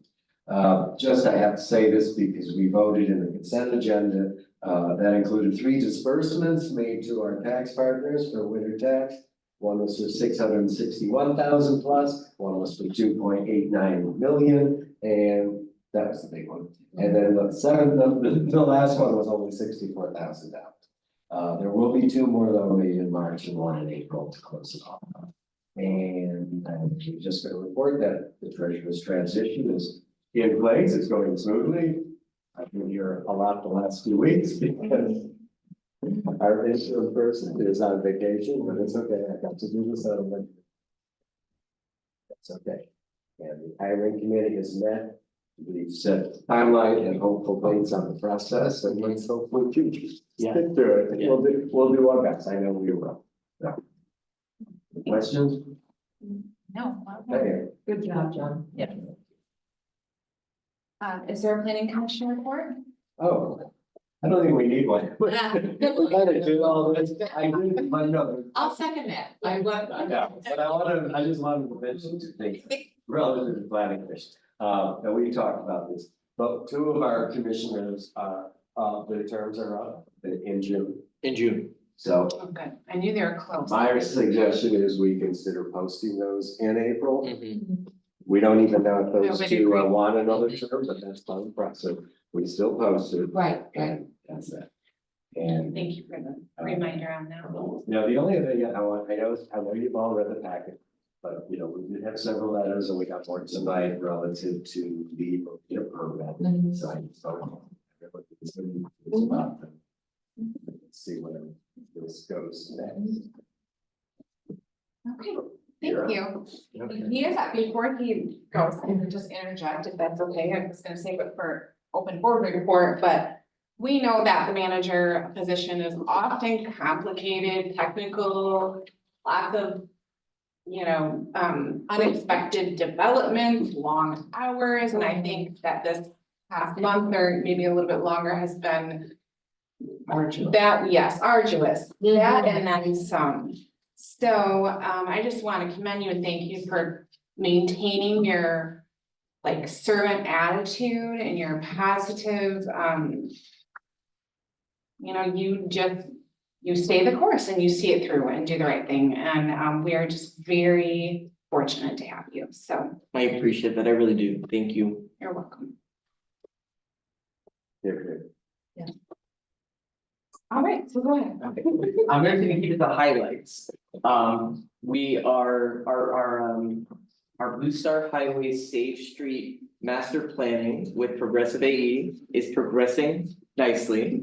And I think that I'm highlighting this because I think it's so cool. So we are no longer doing a traditional traffic study, but we are going to be utilizing a program called Streetlight, which tracks drivers by their cell phones. And we have, I think, 3 or 4 years of data. So we can see actually how many cars enter into the township. We can see how fast they were going. We can see where they stopped, where they turned. So we know now, like over a course of multiple years, like how many cars are going through town, or how many cars are going in town, or if they're stopping at specific locations. And then we can even get even more in depth and look at like a particular month or a week or a day. So it's far more precise information than we ever thought we'd get with a traditional traffic study. So that's gonna be very cool, and that's going to inform a lot of the master planning or the specific improvements we'll be recommending to the Blue Star Highway corridor. So that project's going really well. I'm very happy with that direction.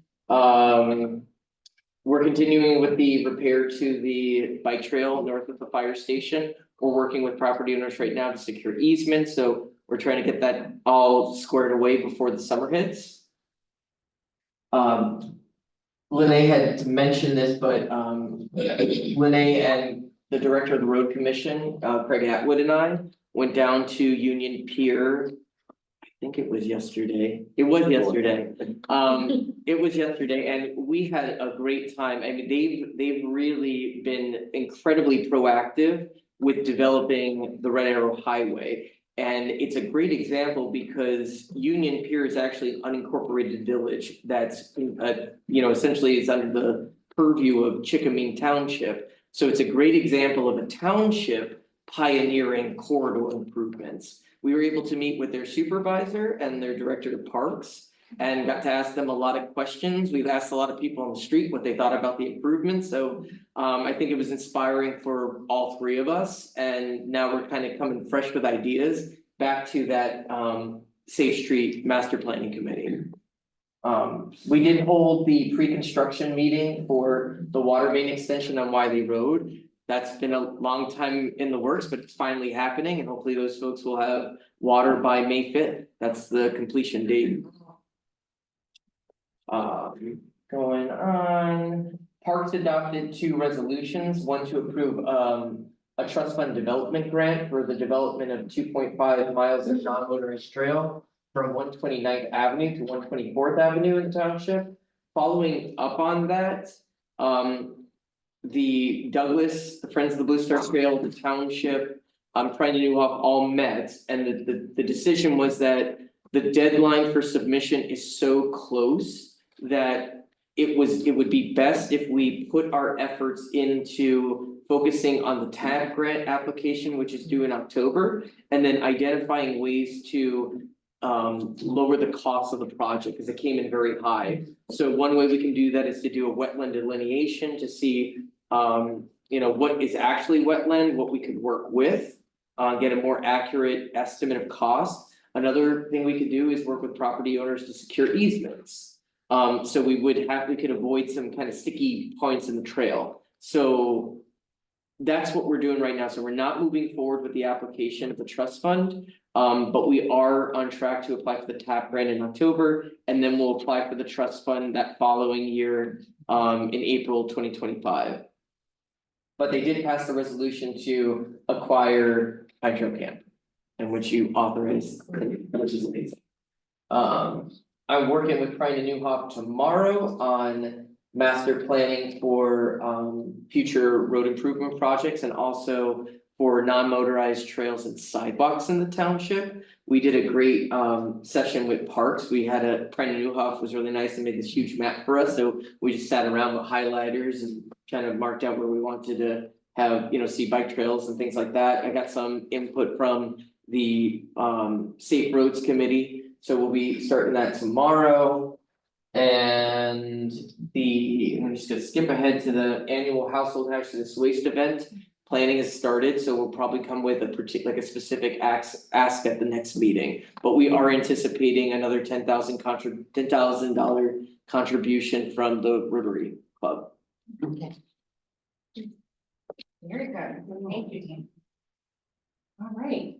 Oh, sorry, I'm sorry, did I cut you off? No, unless you wanna. No, I'm sorry, I don't have mine in front of me. For some reason. Is there a it's not in my packet, specific, so is there, didn't have- well, I was gonna let Clerk Israel's talk about the 9-day early voting. I did attend the stakeholder meeting for the housing needs assessment with the county. That was a great session. Douglas attended too.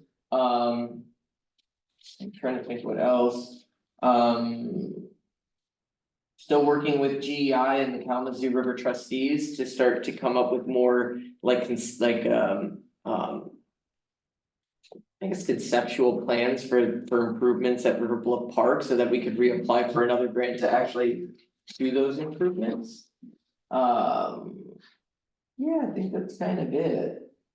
I am looking into some options to assist us with communications. I think we had a comment this evening about maybe there's room for improvement in communications with the public. I agree with that. But then we're also dealing with not many staff resources. So I have met with a PR firm that handles or deals with municipalities. So it might be interesting to explore some, consulting options to help us with like a consistent communications campaign. And one thing I took away from the MML conference was that municipalities that are really on the ball with communications.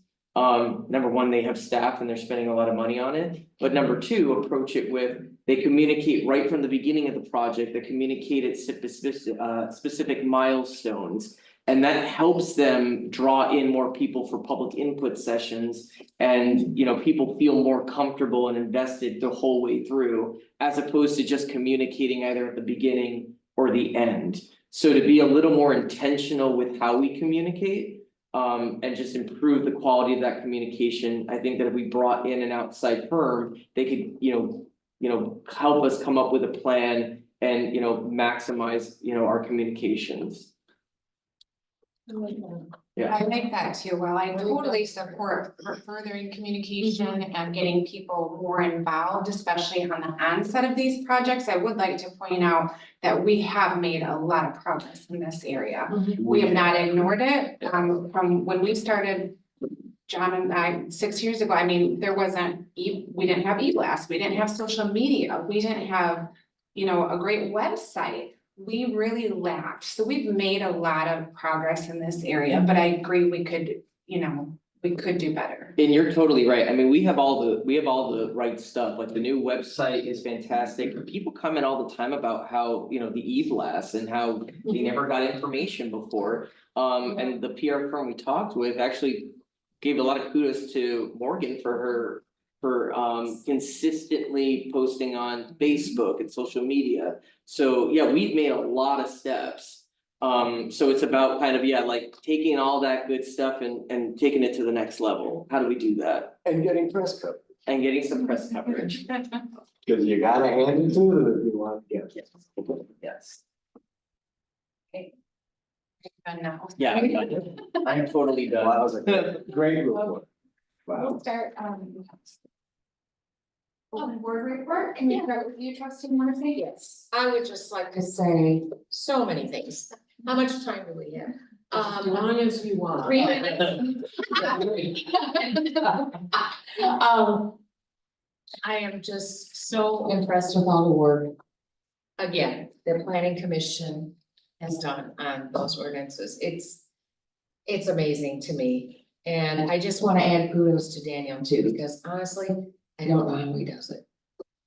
So, It's a good team. yes, and I'm really hopeful about Pine Tree. So that's all I have. And there's other ways to do it too. Good. For Israel? I'll echo Brenda's comments. I mean, I really do appreciate everything you've done. I'm always just like, wow. But it's good. It's good to be on this track, really. I seriously mean that. I'd like to put off talking about the 9-day election until next month. Because Lori left right after the election, and I'd really like to go over it with her first.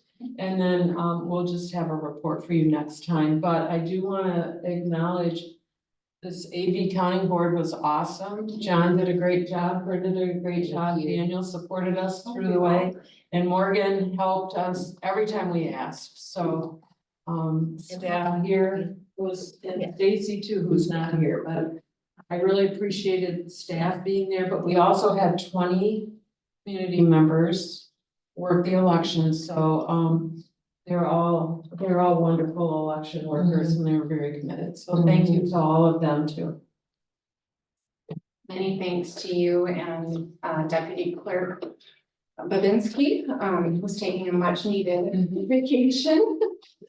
I don't really have anything, John. Do you? I'm just gonna repeat something I've said, kind of example.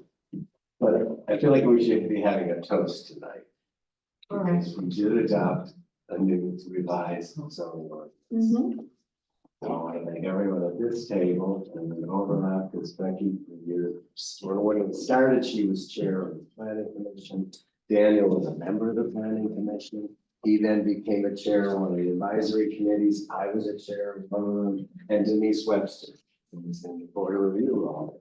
So I mean, just so much talent and there were a lot of community people involved. Yes. It's 3.5 to 4 years. And if it's not perfect, we'll fix it. The fact is, we did it and took the time and attention that it was sorted. So that's all. Well statement.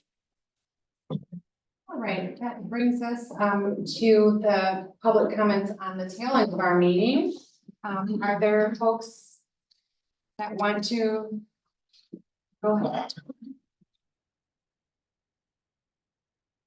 Andrew Malakis, 2885 Lakeshore Drive. I just have a couple of quick things that I want to follow up on. Firstly, I want to make sure it's clear that our frustration is not directed at Daniel. It's clear that he's a very dedicated and valuable member of the township and the community. He's been participating in the Convention and Visitors Bureau meetings.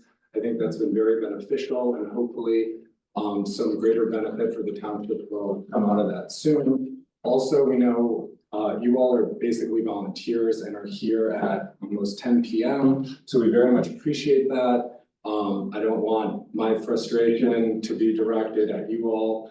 I understand the position you're in, but I do just want to briefly point out that we raised our concerns 3 months ago, 2 months ago, 1 month ago, and your consultants only addressed them after the public comment portion, not giving us an opportunity to respond when they knew our concerns well in advance. And I think the township knew that there would be 2 parties here tonight that we're going to be having difficult questions contesting the ordinance. This is maybe perhaps the biggest thing you've done in 10 years. I think the township attorney should have been here to be able to answer questions and give you advice. Lene's review of open space that she went through was fundamentally wrong. The ordinance does not say to subtract the open space like she did. The attorney letter that I handed you laid out how if the open space was to be deducted, the ordinance would have said so like it does for the wetlands. And so I think that was a mistake. I don't think enough time was looked at the report we gave you. Even without considering the current bonus to open space or the future bonus to open space, if you just look at single family homes and the changes to density, it's a 55% reduction. If we were to get the 25% bonus in the future, it's a 44% reduction. I maintain that the zoning administrator's comments that the density is virtually the same or increased, as she said to the planning commission and you tonight, is false. And I think this process that was followed is how you destroy a good relationship with valuable members of the community. We feel that, you know, we weren't heard. And I'm going to continue to pursue preparing comparative plans in the coming weeks and months to show you, to substantiate the claims that I've made. If perhaps I am wrong, I will be happy to come back and apologize to everyone. But we think, and I think more attention needs to be given to this. I don't think the changes to the R4 zone have been understood by the planning commission or the board tonight. So, thank you. Thank you.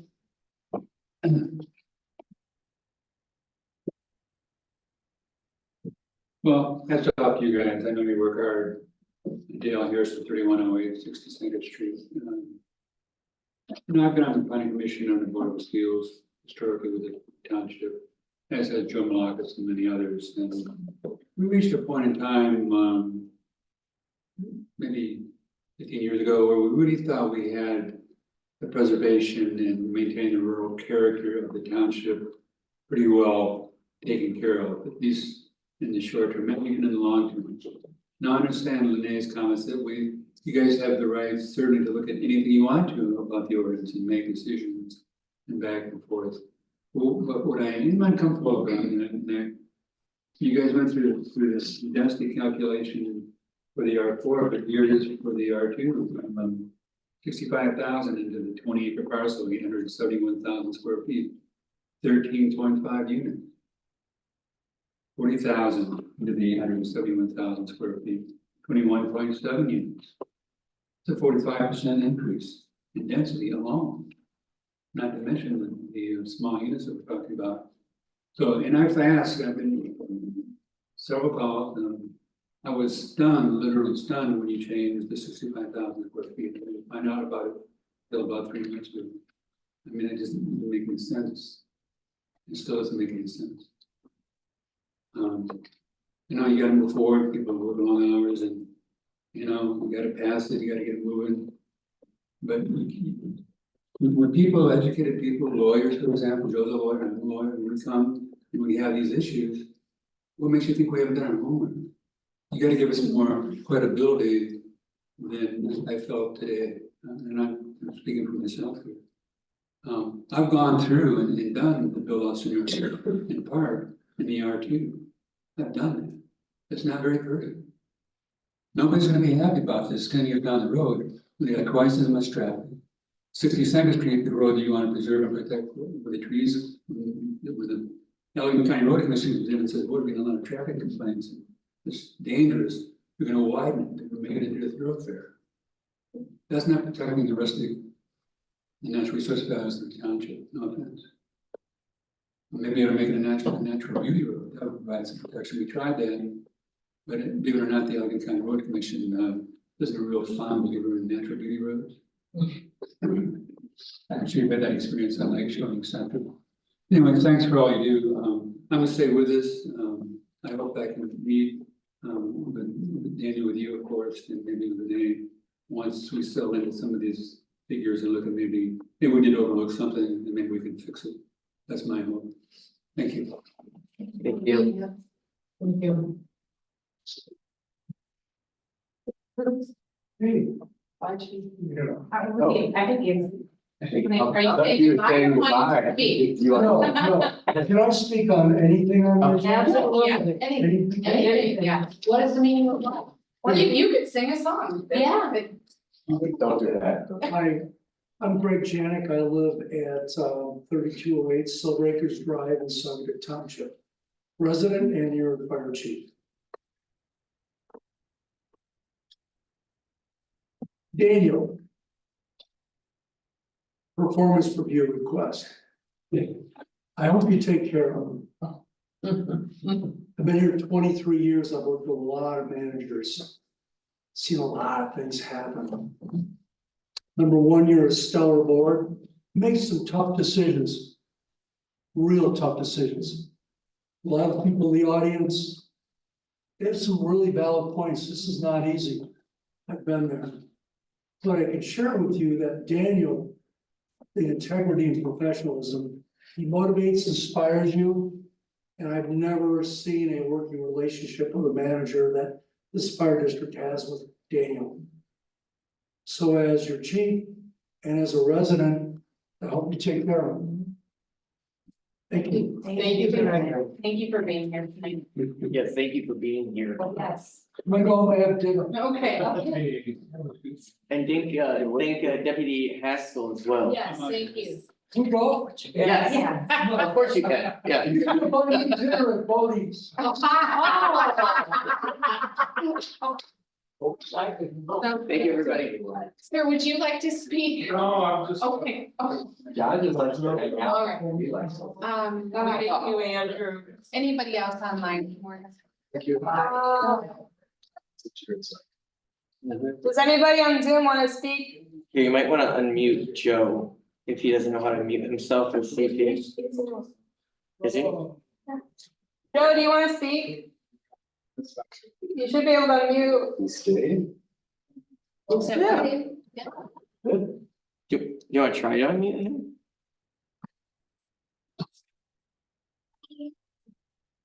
Try it now. I don't want to be in the paper. Okay, I think we did our due diligence. Okay. Going once, going twice. All right, I'm gonna go ahead and close the public comment section and adjourn our meeting at 9:46. Not bad. Not bad. I thought it would be later.